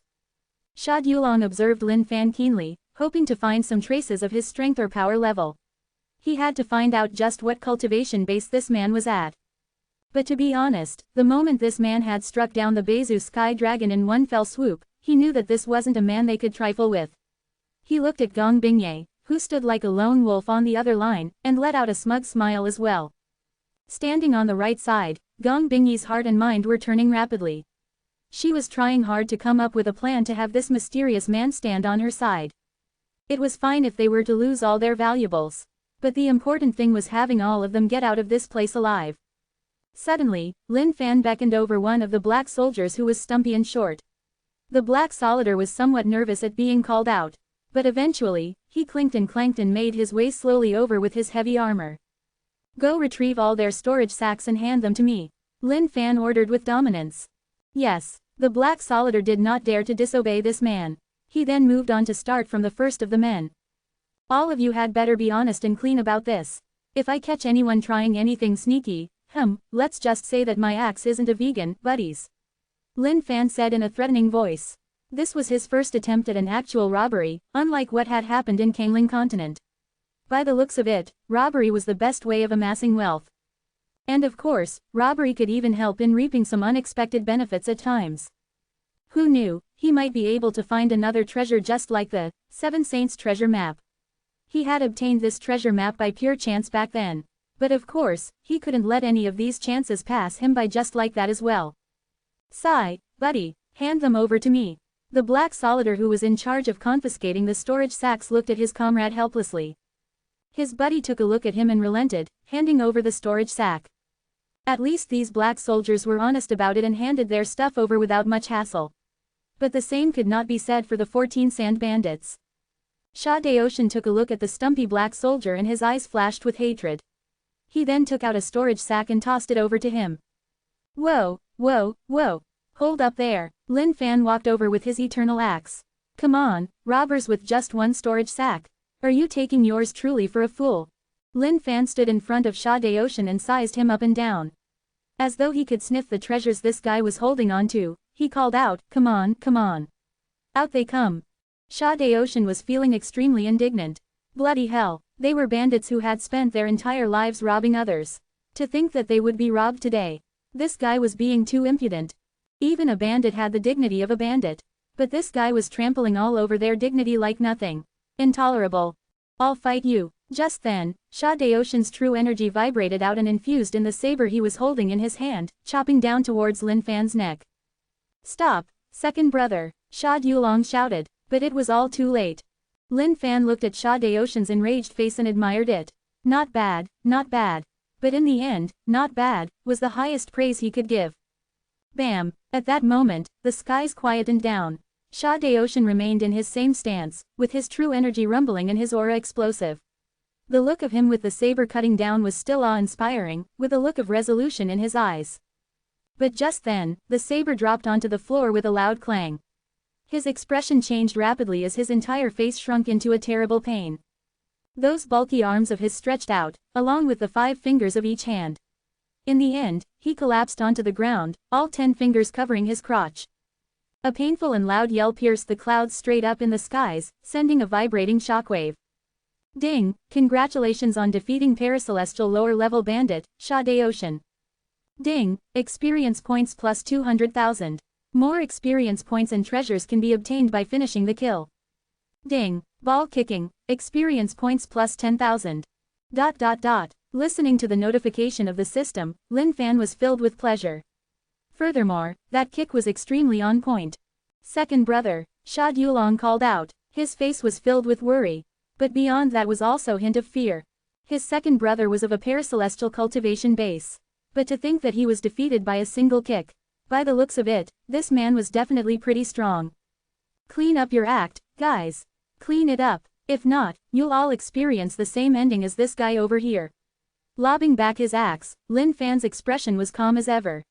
He then retrieved a few more storage sacks from Sha Daotian's body. With Sha Daotian as an example for the monkeys, the rest of the proceedings went on smoothly. Sha Yulong was helpless as well, as he eventually took out all his storage sacks and the storage ring hanging on his neck. These were stuff that they had looted over all these years. To think that they would be gone just like that in the blink of an eye. Sha Yulong pinched his ring reluctantly. But catching Lin Fan's fierce gaze, he heart-thumped furiously. In the end, he still handed it over despite how unwilling he was. Being looted till they were bankrupt was like heaven toppling down for the 14 sand bandits. But what could they do about it? Lin Fan smiled gently. His mood was over the rainbows. Lin Fan came before Gong Bingye and sized her up. Those long, luscious locks of her made the young Gong Bingye look ever more mature, with an air of elegance. Furthermore, that white dress of hers was even more charming, bringing about a feeling of purity. One could hardly keep their gazes off her captivating look. But, all right, hand them out, Lin Fan laughed. Senior, if you're willing, could you make a trip over to the Mo City? The Gong family is willing to supply you with anything you require. An idea flashed through Gong Bingyi's eyes. Come on, just hand those things over. Now's the time for robbery. Please cherish the time of everyone present at this moment. Lin Fan laughed coldly. Man, this little maiden wished to seduce yours truly. Ambitious, ambitious. But what she did not know was that yours truly was a professional researcher of the major AV films produced by Japan. Having studied a wide variety of different types of girls, what had yours truly not seen before? All sorts of sizes from A, G, all sorts of flirty and seductive expressions, yours truly knew them all. Trying to cut short the path of yours truly's wealth through lust. No, not gonna happen. Gong Bingye looked at Lin Fan and eventually took off the storage ring on her fingers reluctantly. What you're keeping in your chest? Come on, bring them out as well. As Lin Fan was keeping the storage ring, he took a quick glance and commented quickly. Even though Gong Bingyi's face remained calm, a momentary hint of unrest flashed by it. She then shook her head, there's nothing else. Come clean. If Senior chooses not to believe, he can search for it himself. These words by Gong Bingye caught Lin Fan by surprise. These were words of provocation. Gong Bingye was also taking a gamble. A gamble that the other party would not do anything impolite to her. Gong Bingye had seen quite a number of things in this world as well. She could tell that although this man's actions were weird, he was definitely not an evil man. But Lin Fan was still pretty displeased in his heart. This person was clearly taunting him. Furthermore, by the looks of it, those melons were at least a size D. But, translator's thoughts. Lamb, just when I thought this novel couldn't get any more hilarious. Ha ha ha. Chapter 194, The Wisdom of Reversing Yin and Yang. Chapter 194, The Wisdom of Reversing Yin and Yang. As both of them looked at each other in the eye, sparks flew like fireworks. Gong Bingye was born in a big family. Multiple years ago, her father had plotted to kill these 14 sand bandits, but failed and lost his life here. Ever since then, she had held the helm of the Gong family alone, a difficult task in the Mo city. But Gong Bingye was not a weak woman. She was a woman who had her own ideas. She would not put others through troubles just for her own family. Otherwise, with her peerless beauty, she would have long been able to find some so-called strong masters to help her along, and she would not have to bear the sole responsibility of holding up the family together. The moment Lin Fan appeared with his extravagance, Gong Bingye already had a train of thought in her mind. After all, their expedition this time round to capture these beasts was to improve the Gong family's business in the Mo city. At this point, Lin Fan was filled with some hesitation in his heart. Furthermore, Gong Bingye had thrust her chest upright fiercely, implying that, your mother, isn't afraid of you touching her. If your mother says that there isn't anything, then there isn't anything. Even though Lin Fan fully understood the logic of it all, the situation currently told a different story. But after a moment's thought, Lin Fan was enlightened in his heart. In this world, men and women were equal. Furthermore, with his prowess, he could easily reverse yin and yang. In his heart, there was no longer room for differences such as men and women. Even though Lin Fan did not entirely agree with such logic he himself was using to convince himself, his inner heart managed to push away these doubts. Looking at the situation, the black soldiers were filled with worries as well. Other than Sha Daoshan, who was still wailing terribly on the floor, the other 13 bandits were also huddled in discussions. Do you guys think he'll touch him? The short, shifty-looking Sha Mieshang asked in anticipation. I doubt it. Sha Dulong was good at judging people as well. Even though this mysterious man was weird in many ways and strong beyond words, he seemed to be a man of principles. He looked like someone who believed in the chastity between men and women, judging from the way he had split them up. I think that bitch has the same idea. ... Upon hearing the bandits' conversation, the black soldier guard turned around and glared at them. If not for the fact that these bandits had a higher cultivation base than him, he would have loved to rip out the tongues of these bastards. He knew what the mistress was thinking as well, and sighed. If it were not for the Gong family, the mistress would probably be having a life better than most people out there by now. Countless handsome and talented men in the Mo city were deeply infatuated by his mistress. If not for the sake of upholding the Gong family, she would perhaps have found a good companion by now. But knowing his mistress's character, he knows that she definitely would not let the Gong family die off just like that. At least, until the family had a decent successor, she would not even stop to consider her own affairs. But looking at the situation, he was clear about it. The mistress had taken a liking to this man before her. But perhaps this was all one-sided feelings on her part. After all, a master who was so powerful was not someone the mistress could control. You won't hand it over? Lin Fan stared at Gong Bingye and asked again. He did not know why, but every time he looked at Gong Bingye, his gaze would uncontrollably shift towards those remarkable lumps of hers. If you don't believe, you can touch for yourself. Gong Bingye's expression remained calm without any hint of worry. Lin Fan took a deep breath and turned his head around to look at the masses. Gong Bingye let out a delightful smile upon looking at Lin Fan's actions. Indeed, her skills were higher than his. But at that very moment, the skies grew silent. The black soldiers stood stunned. The 14 sand bandits stood still, no longer in discussion. Sha Dulong felt like there was an invisible hand smacking his face left, right, left, right, left, right. Gong Bingye, who was smirking delightfully initially, was now stunned with her mouth agape. She had not expected the other party to.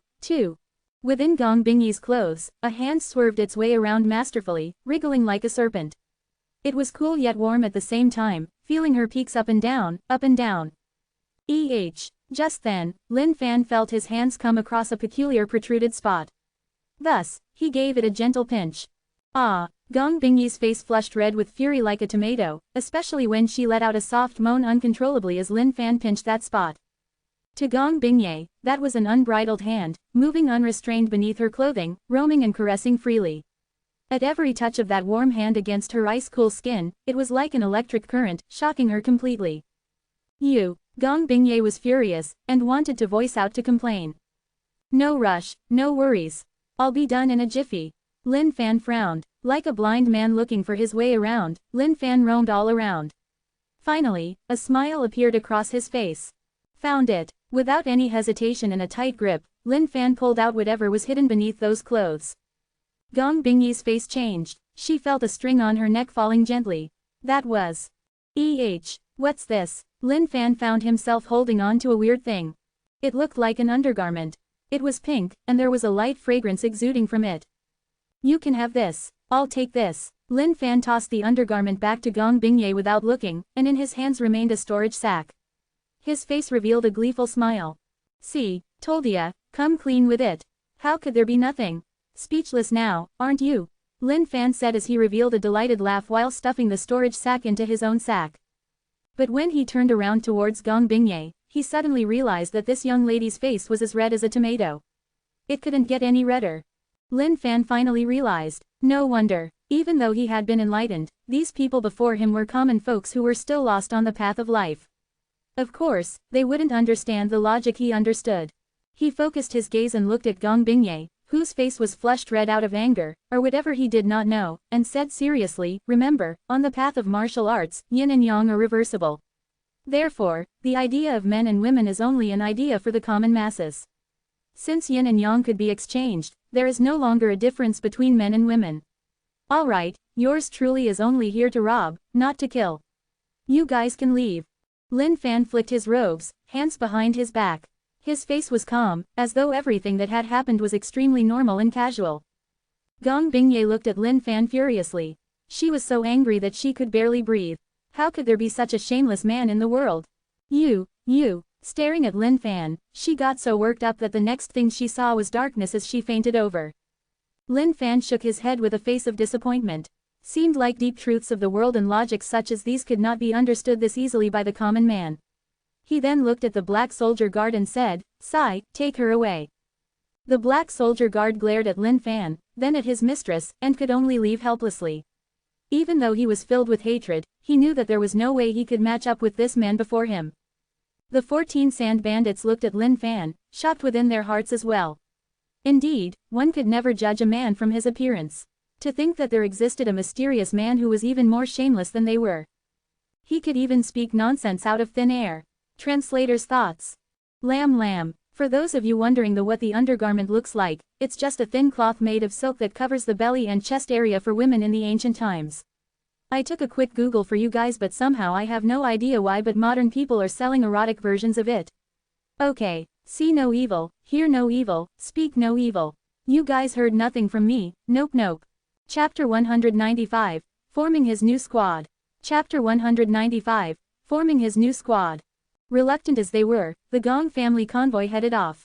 At least the mysterious man did not care about the 6 beasts with them. Otherwise, the loss would indeed be tremendous for the Gong family. Indeed, it was their misfortune to have such an encounter while traversing through the Death Desert. However, given the strength of their opponent, they counted themselves lucky to be able to make it out alive. But they did not know how the man intended to deal with the 14 sand bandits. If he killed all of them, that would be a pretty good thing as well. After all, without the 14 of them, the Death Desert would be a much safer place in the future.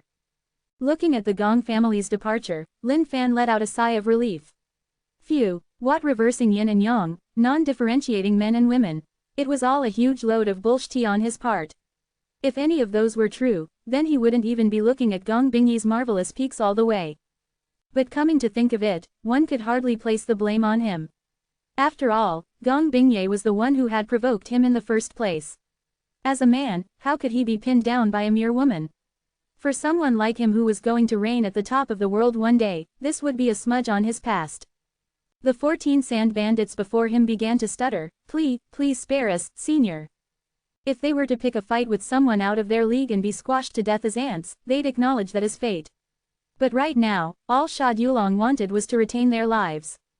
Looking at the 14 of them, Lin Fan let out a smile.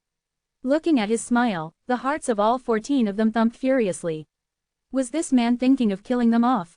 Big brother, how about we just fight to our deaths? Sha Mieshang said to Sha Yulong. Even though he was short and stumpy, he did not like the idea of his life being toyed around in the palms of this man. Lin Fan had a plan in his head. His only destination to head to was the fiery hell. According to the Seven Saints treasure map, the fiery hell was the closest forbidden ground to Glory Sect. Based on the records in Glory Sect, fiery hell was a pretty unusual place. No matter which sect it was, none of them would choose it for their forbidden grounds expeditions. It was dark all year round, and there was eternal and extinguishable fire there all the way as well. It was as good as hell on earth. Even though fiery hell was the closest place on the map, the distance was still unusually far. Up till now, Lin Fan had only completed 1/5 of the journey. As to what he would encounter along the way, Lin Fan had no idea at all. Furthermore, now that he was not within the sect, no one knew who he was. He would have to depend on himself for practically everything: eating, drinking, ting. Looking at Lin Fan's silence and glinting eyes, Sha Yulong was crestfallen. Seemed like today might indeed be doomsday for the 14 of them. Looking at these brothers who had followed him all these years, Sha Yulong felt his heartstrings tugging along. With their recognition, he became the big brother for all of them. Now that things had come to this, naturally he had to carry the responsibilities of a big brother. No. Suddenly, Sha Yulong threw his weapon onto the sands. He then turned to Lin Fan. Senior, a man shall reap what he sows. Even though the 14 of us had slain many men, we had not once touched any innocents. A man only seeks to breathe and feed himself while he's alive in this world. I implore you to spare my fellow brothers. I'll shoulder all responsibilities. Big brother. No, the other bandits called out in shock at what he said. It's okay, my brothers. Say no more. Sha Yulong waved his hands. They were vagrants of the desert to begin with. Some of them had abandoned their sects, some of them were here to run away from their enemies, while the rest had their unspeakable reasons as well. What are you guys doing? Lin Fan was deep in his thoughts. Coming to, he found the 14 of them in some sort of tug of war, holding on to one another, bidding their final farewells. Senior, please spare my brothers. I'll shoulder responsibility for everything. Sha Yulong repeated without a change of expression. Looking at these 14 of them, Lin Fan had a thought. With a stern face, he continued, with your sins, you ought to be paying with your deaths. However, yours truly is not a man without mercy. You shall follow me until you have a change of heart. When I have deemed you guys to have redeemed yourselves, I will let you go naturally. Do you have any questions? The road to fiery hell was long. Definitely, he needed some followers to do the tough work. These 14 of them had a decent cultivation base compared to the common masses. Even if he were to kill all of them, their experience points would probably not amount to much. He might as well keep them by his side and make good use of them. Sha Yulong and the other bandits looked at each other in surprise. They had not expected these words from the man. I will do anything for Senior.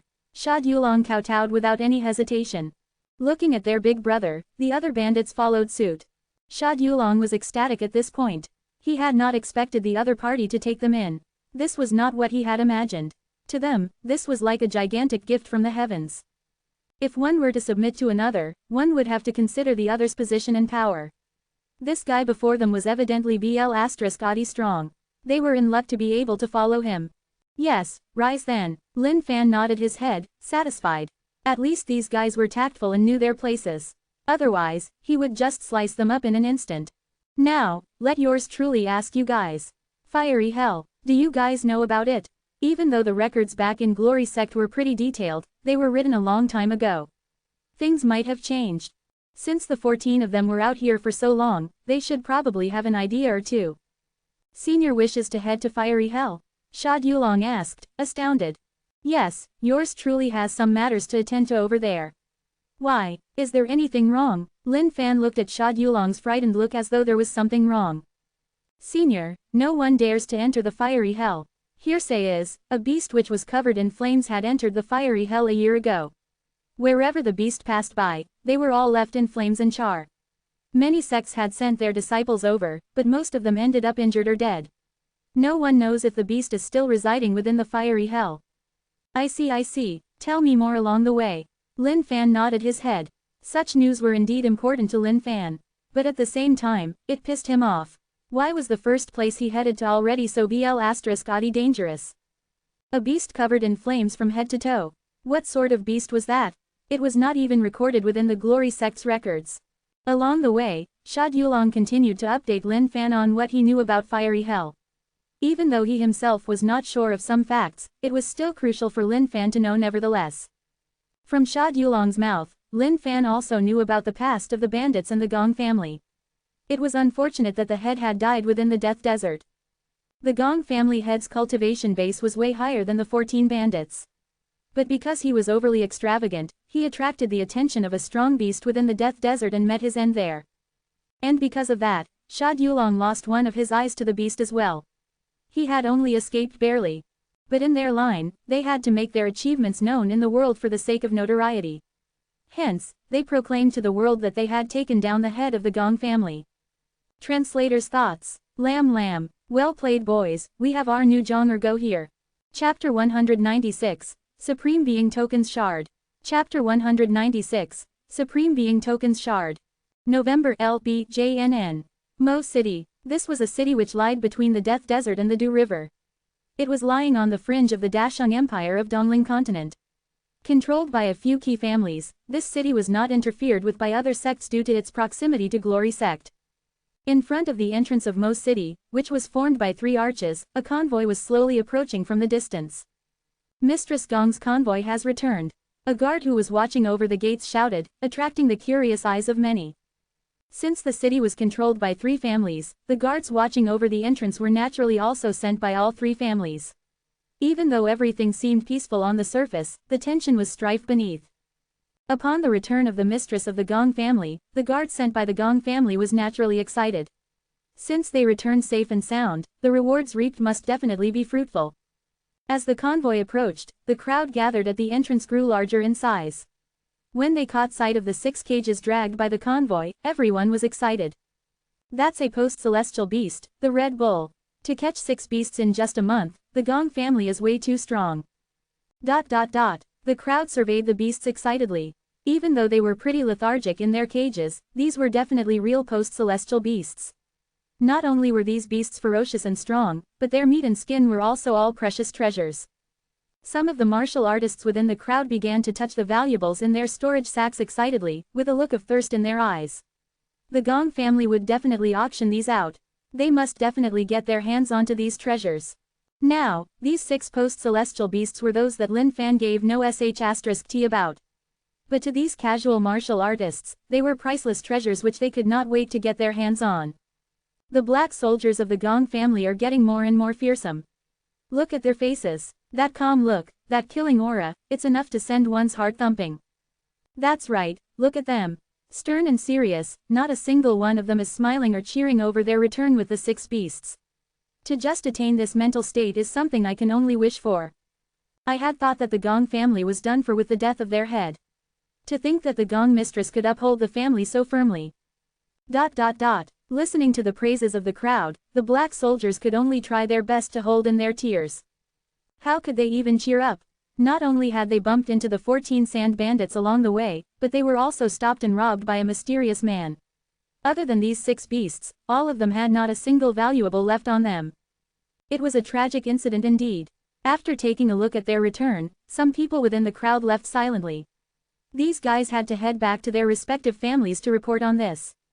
The Gong family returning with such fruitful bounties was not something these men wanted to see. Within the Gong family residences, the mood was exuberant. Now that the current leader of the Gong family had returned, everyone in the household was busy in preparations. The black soldier guard, Wang Hu, went beside the carriage and whispered softly, "Are you awake, mistress?" As to what had happened earlier, they were equally enraged, especially so after their mistress had fainted in a huff. But against the powerful, mysterious man, there was nothing much they could do.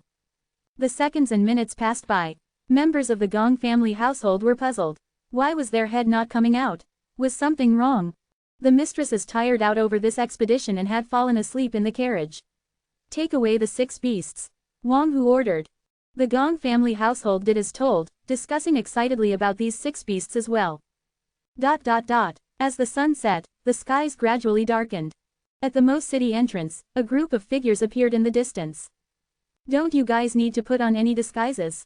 Lin Fan asked. Now, Sha Yulong and the other bandits were notorious figures within the Death Desert. If they were to trot within Mo City just like that, wouldn't it be troublesome if they were recognized? No worries, senior. Even though we are infamous, nobody has really seen our faces. Sha Yulong explained. Since Sha Yulong had already explained as such, there was not much Lin Fan could say about it. The guards at the entrance were somewhat shocked at the appearance of these men. Furthermore, Sha Yulong and the bandits exuded an air of fearsomeness, scaring the guards so much that they let these men in without asking much. Along the way, things did go about pretty smoothly. Although they did attract some stares every now and then, no one could really recognize Sha Yulong as he had said. Indeed, few knew of their true appearances. Perhaps, it'd be better to say that out of those who knew, few had survived to tell the tale. Looking for a random inn, they checked themselves in. Lin Fan did not want to overstay at this place. Early tomorrow morning, he would head out to purchase some carriages and necessities before heading along his way. Within the inn, Lin Fan laid out all the things he had robbed earlier during the day on the bed. Looking at these, Lin Fan could not help but feel frustrated. What the hell were these things? Ding, congratulations on discovering Shaoyuan pills. Experience points +10 if consumed. Lin Fan sighed helplessly. The poor were indeed poor. Even the things he robbed from them were of extremely low quality. The same went for Sha Yulong and the other bandits' storage sacks. Even though there were a few martial arts here and there, Lin Fan had no use for any of them. And the other items were all trash as well. Just then a broken transparent shard the size of his palm attracted Lin Fan's attention. Ding, congratulations on discovering a broken shard of the Supreme Being's token. What? Lin Fan was absolutely shocked. This thing was part of the Supreme Being's token. Lin Fan's only goal in Dongling Continent was to grow stronger and after that, search for the Supreme Being's token to return to Kangling Continent. He would then seek revenge on those sworn FCKERS who had destroyed his sect. According to the elders, the Supreme Being's token was an extremely mysterious artifact. To think that he would obtain a broken piece of it through a mere robbery. Lin Fan was speechless. Even though this was just a broken shard, it gave Lin Fan hope. As long as he possessed the broken shard, this was actual proof that the Supreme Being token existed somewhere within this Dongling Continent. This also meant that he could definitely return to the Kangling Continent one day. But what Lin Fan could not understand was how Gong Bingye came to possess this shard. Seemed like he had to conduct a thorough inquiry tomorrow. But after what happened earlier today, Gong Bingye was sure to have a big prejudice against him. Seemed like he had to think up of a good plan to go about this. Lin Fan touched the shard and observed its shiny surface. Even though it was just a broken piece, one could feel the energy twisting and turning within it, as though it was pulsating. And just then, a light pierced within the room, encompassing the shard as though it was being sucked into it. Suddenly, the shard emitted a warm and bright glow. Leaving Lin Fan's palms, it floated quietly in midair. Lin Fan's expression changed as he stood up immediately. Translator's thoughts. Lam. Wow, the story's finally starting to pick up. The mysteries are starting to pile up. Chapter 197. I need to talk to you. Chapter 197. I need to talk to you. Lin Fan gazed at what was before him. The Supreme Being's token looked somewhat weird. Suddenly, a rune symbol on the broken token shard shone brightly and emitted a screen made up of light, like some sort of hologram on a screen. Just as Lin Fan was trying to figure out what was happening, a figure appeared on the screen. One could not make out the features of the figure shown, but when he raised his fists, Lin Fan felt a big shock. Just a simple punch and it caused the heaven and earth to shatter, as though it was ripping through time itself.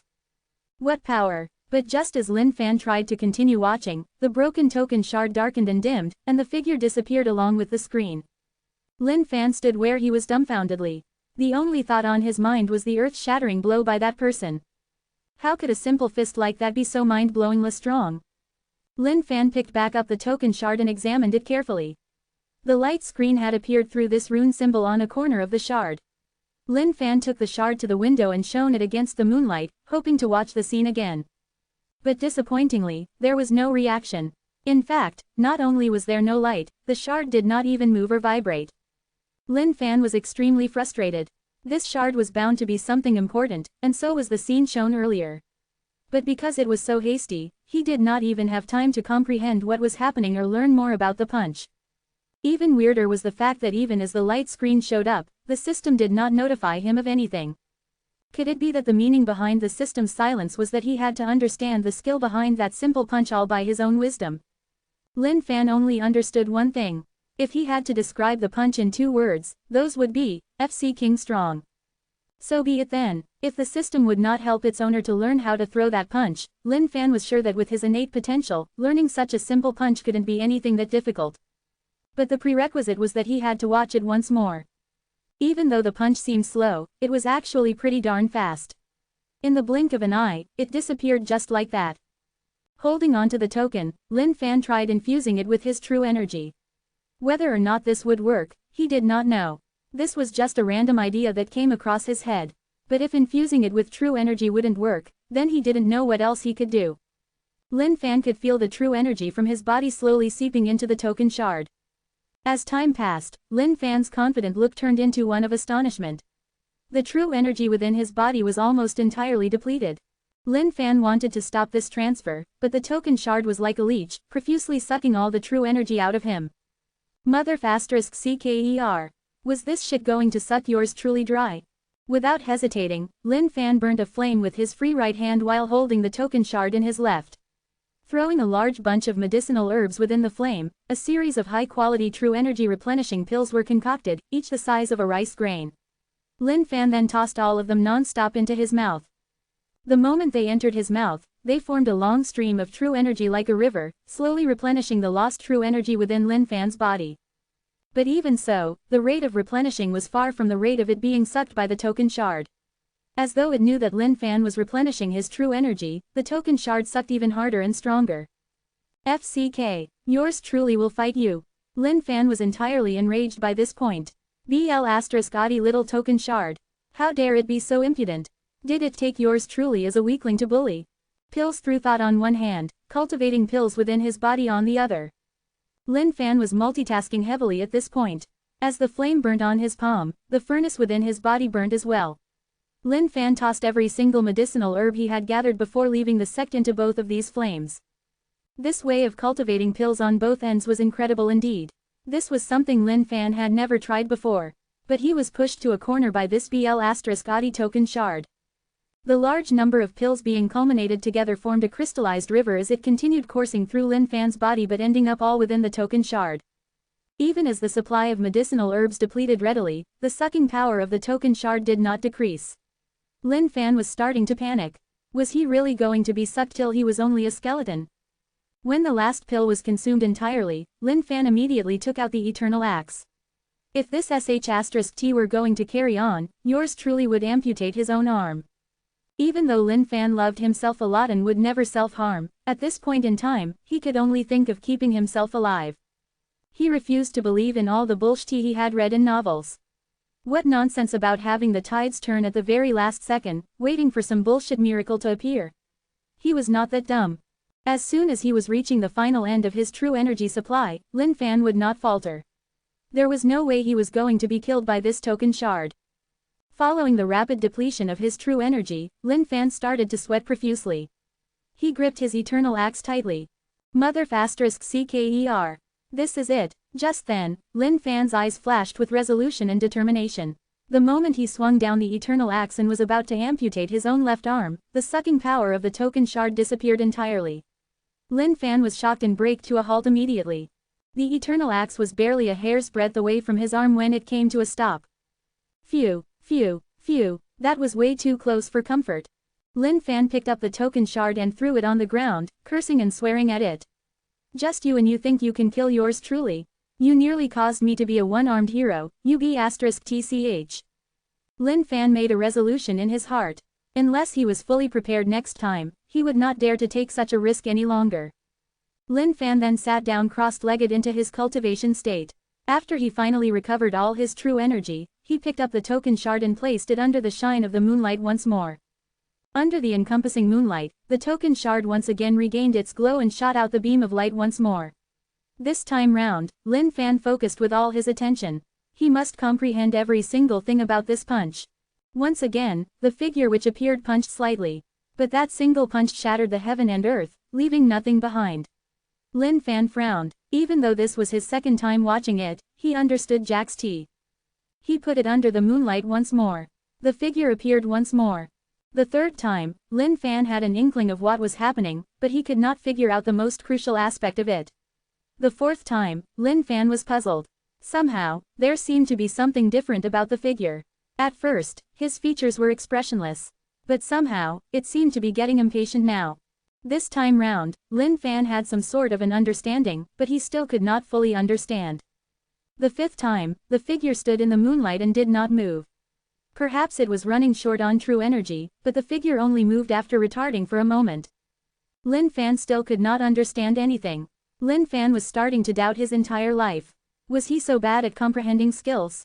That was not right. Based on his stats on the systems panel, he should possess unlimited leveling power as well as wisdom and skills of comprehension. Lin Fan felt indignant. Obviously, he was meant to be a peerless being of this entire universe. But how could he not understand something like this?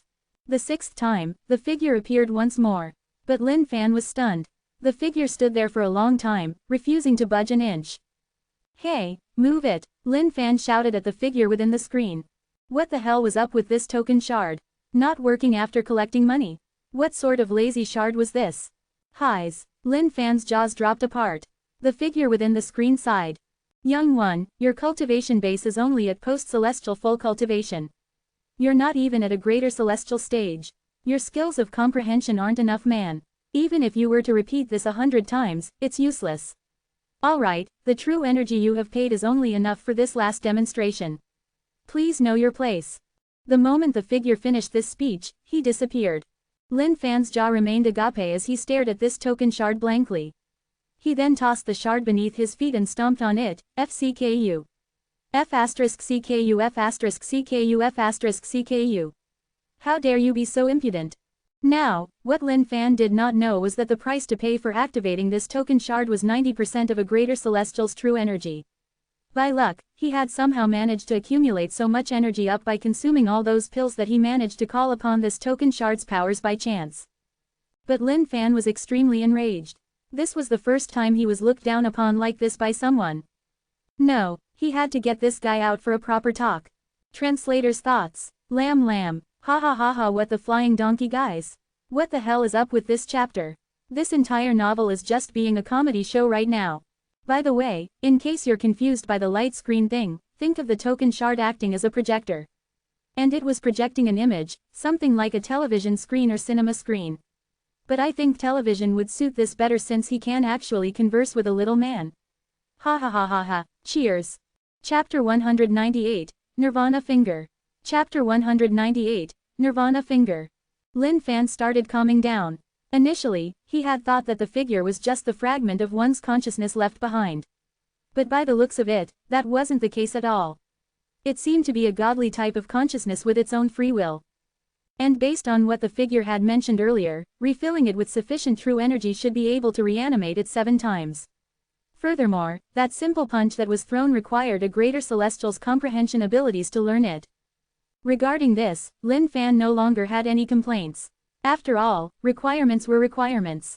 If those were the requirements set for the punch, there was nothing he could do about it. But as to that consciousness itself, shouldn't it probably be someone who contained a shit ton of secrets within itself? If he were able to establish some sort of communication with it, then that'd be pretty good for his prospects, wouldn't it? With that in mind, Lin Fan's heart took a leap for joy. He then placed the token shard up to the moonlight once more, awaiting the reappearance of the figure. But just then, the moment the figure saw that it was still this young man who was patronizing him, he turned around and prepared to disappear. Man, how could Lin Fan let such a big chance slip by him?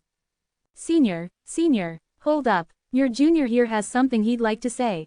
Lin Fan called out immediately. Now, for someone who was strong enough to retain his consciousness in a supreme being token shard like this, he must have been a divine being who could surpass heaven and earth itself. Even if the results were not as expected, even if Lin Fan could not learn that simple punch, he could at least aim to squeeze a little something else out of this. If Senior could retain his godly consciousness within this supreme being token's shard, then Senior must be the man who had surpassed all of time in the world, the man who had split Xuanwang world into 2, the one and only supreme being. The moment your junior, I caught sight of the godly features of Senior, I was deeply captivated by the exuding wisdom and ambition of your aura. In an instant, I found myself subdued by you deeply. The reason why your junior, me, would extinguish all of his true energy without a knot of care for this world was so that I could once again view and admire your glorious self. Even if I were to rob myself dry of true energy, I would not have cared less. Lin Fan was too emotional by this point. Under the shine of the moonlight, he wiped away 2 streams of tears.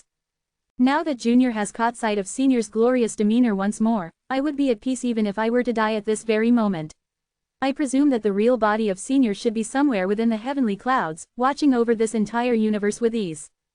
Lin Fan was pouring in every single last drop of slicking bullshit he had accumulated in his lifetime into this man. He doubted that after hearing this speech, this man wouldn't just walk away without turning back emotionally and handing him some precious treasures and skills. Looking at the figure on the screen, Lin Fan noticed that his expression did begin to change ever slightly. Those calm yet intimidating eyes of the figure seemed to be downcast, deep in some sort of recollections and emotions. Lin Fan leapt in joy. Phew, seems like he had picked the correct path of slicking this time round. This figure must be deeply touched by his emotional speech. Senior's achievements have filled the entire Xuanwang world, and praises of yours have been spread down from every generation forth. Now that a lowly junior such as myself could finally catch sight of your face, I am, truly, truly touched. Lin Fan put in his very best and squeezed out a few more drops of tears in all his emotions. Just then, the figure who was deep in his memories turned around and faced Lin Fan. These words, I've heard them 3 times before. You're the 4th. Lin Fan, who had thought that he'd eat this guy up for sure, was now the one in a shock. What? How could this be? His brain turned quickly. Well, Senior, even though we were similar, I'm sure those seniors must have been captivated by your godly presence as well and spouted out these words of truth from the bottom of their hearts. Forget it, the earth would be destroyed and mankind annihilated as well. Your innate potential is much better than those 3 before you. Since that's the case, I'll teach you a move. How much you can comprehend depends on your wisdom. The figure's voice was still without any emotion of happiness nor sadness. This was the voice of a man who had seen through everything, and his figure on the screen seemed grim all of a sudden. Lin Fan focused all his energy on the light screen. The ways of heaven and earth. Everything began from a single one. Nirvana finger. The figure slowly began to raise his finger and pointed it up into the skies. As though the air and void around was pulled by infinite strength, everything started disintegrating. Revive me once more if you are able to become a greater celestial. My consciousness can no longer last for as long as it could. After saying this, the figure disappeared slowly. Lin Fan seemed to be lost in the realm of his own consciousness. Everything within his mind was only the sight of that single finger. Everything began with a single one. Nirvana finger. Lin Fan gently lifted his finger as the true energy in his hands began vibrating. Heaven and earth seemed to be fusing into one as Lin Fan saw thin, imaginary grid lines appearing through the void. Reaching out for them, Lin Fan could not grasp a hold of these lines. They seemed to be emitting a mystical glow, and their presence seemed to only exist within the realm of consciousness. Finger. Ving. No vel b in .c ohm.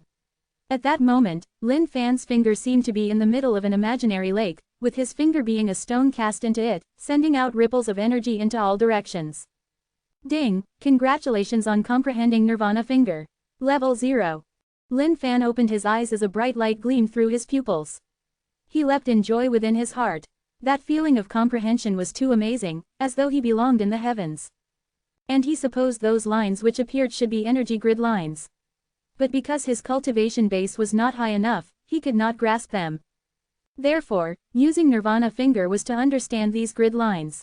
But what the figure in the light screen displayed was beyond this. He was using true energy to compensate for it, communicating with the void to form the skill. Indeed, that figure was strong, way too strong. But what the figure did not know was that Lin Fan possessed the system. With this, he was able to level Nirvana finger indefinitely. At this rate, if Nirvana finger were to reach a certain level, even if Lin Fan's cultivation base were still too low by then, he would also have a certain understanding and comprehension of the skill. In light of all these, Lin Fan was entirely filled with anticipation. As to who the figure within the token shard was, Lin Fan had an inkling. This should be the Supreme Being himself, the man who had split Xuanwang world into 2. But what Lin Fan could not understand was that why was it that only the consciousness of such a powerful being remained within the token shard? Could it be that there was yet another mystery to this? Lin Fan regurgitated the figure's last words. His consciousness couldn't last much longer. Just what did that mean? Did it mean that he could not appear as frequently, Seemed like the only way was to increase his cultivation base up to a greater celestial as soon as possible in order to unravel these mysteries. With that thought in mind, Lin Fan was doubly excited. Lin Fan placed the token shard within his storage sack in the system carefully, like a precious treasure. He must continue on his mission to look for more token shards. If a piece of consciousness was retained within a single token shard, what would happen if he were to collect all of them and piece together to form the whole Supreme Being token?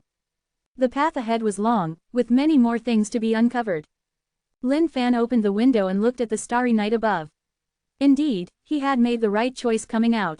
The world outside was filled with adventures of all sorts. After all, no matter how much he stayed within the sect, he would only be a frog within a well. Translator's thoughts. Lamb. Hi guys. You guys can try to Google for grid lines if what was stated above didn't make much sense to you. You can imagine it as the field lines for electric and magnetic fields for those of you who have taken physics. At the same time, for those of you who are sharper, you may have noticed that Nirvana finger may not have a link with everything beginning from 1. Now, in the Raws, the term used for Nirvana finger can also be interpreted as a single finger to destroy everything. So the meaning of that deep phrase was something towards, since everything began from 1, the number 1 in an imaginary sense, everything can end with 1. Hope this helps with your understanding towards the nuances of this chapter. But in other news, wow, things are just getting pretty serious now, aren't they? The novel really does leave so much room for imagination. Cheers. Chapter 199, Gong Bingye's Tremendous Pressure. Chapter 199, Gong Bingye's Tremendous Pressure. Next day, Lin Fan rose pretty early in the morning and brought Sha Dulong and the other bandits along to shop for necessities. The journey was going to be a long one, and he did not wish to be in a situation where they lacked anything. Coming out of the sect to train was one thing, but to starve themselves despite being able to afford it financially, that was batshit insane. No matter what sort of conditions one lived in, one would always seek to improve their quality of life. And now, Lin Fan had an important task at hand. He had to look for Gong Bingye for a good talk, to inquire where she retrieved the Supreme Being token shard from. Gong family. Gong Bingye had fainted for an entire night. After she woke up, she was even more infuriated as she recalled what had happened. That pure, chaste body of hers had been defiled just like that. And not only that, after enjoying the curves of her body, the other party still dared to deny any wrongdoing. She was about to explode from the indignance of it all. Early in the morning, Gong Bingye washed up. She was indeed beautiful, like a lotus flower breaking through the water surface. Lifting her long, black fringe, she looked at her beautiful face in the bronze mirror. Stretching her jade, smooth hands, she gently caressed that captivating face of hers. The burden of the entire family hung on Gong Bingye's shoulders, and it was sometimes so heavy she could barely breathe.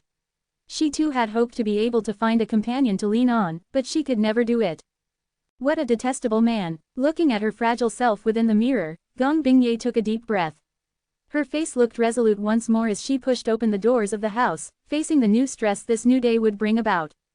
Wang Hu was the leader of the black soldiers, and at the same time, chief housekeeper of the Gong family. Even though his position was relatively high, he did not slack around. For the sake of the Gong family's rise once more, he too worked hard from dawn to dusk daily without a single break.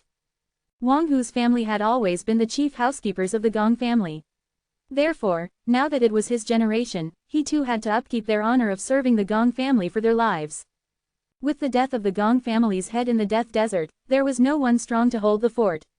As such, the other two families were taking advantage of it to push forward their own powers. Therefore, Wang Hu knew that he had a heavy responsibility to contribute to the Gong family as well. The Gong family's mistress was just a young maiden.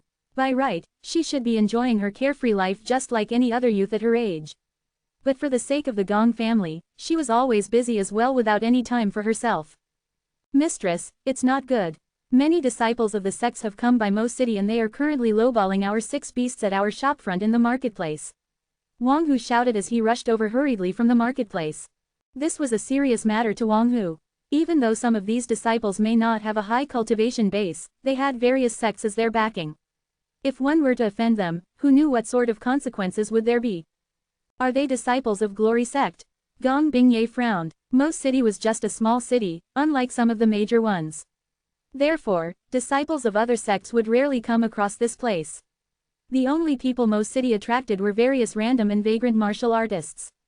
Even though these martial artists did not have a high cultivation base, they gravely required these post-celestial beasts for their own varying purposes. No, they aren't. From the looks of it, there's a fire emblem embossed on their clothing. Even though Wang Hu was the chief housekeeper of the Gong family, his knowledge of the outside world was limited. After all, he had only lived within Mo City for most of his life. Therefore, he had hardly seen any other disciples from other sects. Let's go take a look. The thing that Gong Bingye feared most was disciples from other sects causing trouble for them at the Gong family's shop. After all, they could not afford to offend these guys. From Gong Bingye's perspective, these sects were major players in the world, with extremely strong capabilities. Even if they were to send a single man, that man could alone annihilate the entire Gong family. No vel b in .c ohm. And now that things had come to this, if they could bear with it, Gong Bingye would rather take a step back and endure it. Back when her father was alive, she did not know how he would deal with these matters. Therefore, now that it was up to her, she could only face it herself. Gong family's shopfront, a sizable crowd had gathered in front of their shopfront, and right at the entrance, a group of men clad in white with a fire emblem on their clothing were bellowing arrogantly. It's your Gong family's good fortune that I have my sight on these 6 beasts. You guys had better know what's good for you and make do with this amount of money. Shouted one of the men within the group. He had a fire emblem etched in the middle of his forehead, and his eyes were thin and long as he raised his head arrogantly. The shopkeeper's face was extremely troubled. These guys were definitely out to make things difficult for him. After all, how could they expect to take all 6 beasts with just this amount of money? Lord Wang had gone to look for the mistress. Why wasn't he back yet? Shopkeeper Liu, my senior has already spoken up. You dare to defy him? After all, I'm a resident of Mo City. Naturally, I wouldn't want to see you get hurt because of your defiance. You know that, right? A man who was standing beside the haughty man with a fire emblem spoke up. This man was the young master of the Wang family within Mo City. He had joined a recruitment exercise sometime earlier. He had not expected himself to get lucky and be spotted by a sect to be taken in as an outer sect disciple. To him, this was a great fortune that had fallen upon him from the skies. He did not understand how he could have been chosen. After all, he knew for a fact that his cultivation base was low and his innate potential was also not that high. But eventually, since he couldn't figure it out, he convinced himself by telling him that the sect had a keen eye for talents. Senior brother Liu, let me do the communicating over here. These common peasants here do not understand the strength of senior brother Liu. Please let me educate them. Wang Hao said excitedly, hoping to please his senior brother. Of course, as a new member of the sect, there should have been no way Wang Hao could have known any senior brothers or anything of the likes. But somehow, this senior brother managed to get his sight upon Wang Hao. Furthermore, he even proclaimed them to be good friends, and said that he would accompany Wang Hao on a trip to the Mo City. Wang Hao could not have wished for anything better. Hence, he agreed immediately. He then hurriedly planned an itinerary and headed back quickly to Mo City. Yes, Liu Yiyuan nodded his head. He wasn't too interested in these 6 beasts actually. But he was in the midst of training up a certain skill which would receive a huge boost with the help of the essence blood of these 6 beasts. Shopkeeper Liu, this is my senior brother. He is an inner sect disciple of the Huadao sect. If you do not wish for anything untoward to happen to the Gong family, it would be wise of you to accede to his requests. Otherwise, I do not dare to guarantee your safeties. Wang Hao said threateningly. Young Master Wang, I cannot make the decision regarding this. Our mistress is coming, please discuss it with her. Shopkeeper Liu held his stand. Gong Bingye. The moment Wang Hao heard about the Gong family's mistress, his eyes glinted with thirst. Regarding Gong Bingye, he had long set his sights on her lustfully. But back then, the Gong family's strength was way too strong. Especially when their previous head was alive, there was no way he would have dared to do anything to her. But now, things were different. He was now an outer sect disciple of a sect. Perhaps it was even time for Gong Bingye to look up to him. Recalling Gong Bingye's captivating features, Wang Hao was getting excited. But suddenly, Wang Hao froze. This senior brother of his was well known for his thirsty lust towards girls. What if he was to take a liking to her upon her arrival? He had just joined the sect as an outer sect disciple. How would he dare to snatch his senior brother's woman? Wang Hao thought about it, but sighed reluctantly in the end. After all, his future was more important than a mere woman. Liu Yiyuan stood at a side, smiling evilly. Regarding these ant-like peasants, he could not give a sh*t. Everything he was doing now was just child's play after all. Gong family's mistress is here. A voice shouted from within the crowd. As to the Gong family's predicament, these guys were at a loss as well. After all, not a single one of them could afford to offend disciples of a sect for the Gong family. Translator's thoughts. Lamb. Hi guys. Back again. So, Huadao translates to be something like, way of the fire, hence all of their fire-related emblems and skills etc. Cheers. Chapter 200. Slap them and give them a sweet. Chapter 200. Slap them and give them a sweet. Gong Bingyi's petite self walked over briskly with a slight hint of worry in her eyes. This was the first time she was facing up against a disciple of a sect. Even meeting with the 14 sand bandits did not give her a feeling like this. A sect was a representation of something strong. An organization like their family could never hope to go against them in this lifetime. When Wang Hao looked at that figure of hers, he couldn't help but feel a fire burn through his entire body. When Lu Yiyuan saw the person who was approaching, he too stood wide-eyed with surprise. Mistress. When shopkeeper Lu saw the mistress arriving, he heaved a sigh of relief as well. But he then looked at the mistress with worry. These bunch of people were not to be trifled with that easily. After the passing of the head, the Gong family had been subjected to bullying by the outside world. He too was enraged at the Gong family's situation. Mistress Gong, this is my senior brother over here. He has taken a liking to these beasts and has offered this price. What do you think about it? Wang Hao waved a bunch of strung-up coins in his hand before sizing up Gong Bingye shamelessly. Indeed, this was a tasteful woman. But when he glanced secretly at his senior brother, he felt a rock in his heart. Seemed like his senior brother had the same idea. Gong Bingye looked at Wang Hao in disdain. To think that even someone like him could enter a sect. Was there even justice left in this world? But the main point right now wasn't Wang Hao, it was the man behind him. Sir, this price is not acceptable for our small dealing here. Gong Bingye hated the look on that man's face, and she replied with dignity. Standing beside his mistress, Wang Hu looked at the man warily. The feeling he got from this man was one of danger. He was even more dangerous than the 14 sand bandits. In fact, from Wang Hu's point of view, his aura was like a tidal wave repeatedly crashing onto the shore, repressing him entirely. Lu Yiyuan laughed and stretched out his hand unconsciously, intending to caress the jade, smooth skin on Gong Bingyi's face. How dare you? Wang Hu lashed out. He did not know why, but the feeling he had from the mysterious man back in the desert and this man before him was worlds apart. To have the man before him act in such a frivolous manner in front of his mistress, he couldn't take it. No matter who he was, Wang Hu was determined to duke it out with him. Lu Yiyuan's look was one of contempt. Without even facing Wang Hu, he waved his hand, as Wang Hu flew off like a broken kite instantaneously. It was so fast that even those from the crowd could not make out what had happened clearly. Sir, please show some self-respect. Gong Bingye took a step backward and stared at Lu Yiyuan cautiously with a cold expression. Senior brother. Wang Hao was also astonished at his senior brother's overbearingness. To think that he would try to touch Gong Bingye without even saying anything. That was too much, wasn't it? Shut up. Lu Yiyuan stared at Wang Hao. Just this one stare was enough to freeze his heart. He could feel it. This senior brother of his who had always put on a smiling face, if he were to say another sentence, he would surely strike and kill him instantly. You're pretty. It makes me hot. How about being my concubine? I can guarantee you a lifetime of glory and fortune. Just these mere beasts, how much do you want for them? I can give you anything you want. Lu Yiyuan said smugly as he looked up and down at Gong Bingyi's body lustfully, as though he wanted to x-ray through her clothes badly. I'm just a weak woman and am unworthy of this, sir. You can have these beasts for free, sir. Gong Bingyi's face was firm and resolute, but she was extremely nervous within her heart. She had not expected that disciples of a sect would be so tyrannical. There wasn't even any room for discussions. Hee, I want these beasts. But you, I want you too, Lu Yiyuan sneered. Even some of the vagrant martial artists within the crowd were feeling a stir. Disciples of a sect were simply too much. But they could tell from this man's aura that they were simply no match for him.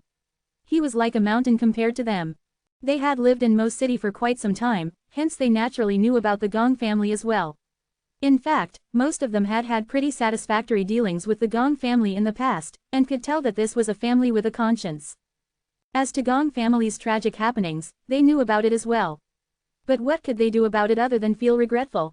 And now that the head of the Gong family was just a young lady, and an extremely pretty one at that, it was understandable why she would attract the attention of many others. If no miracle were to happen today, the Gong family's mistress was as good as dead. November LBJNN.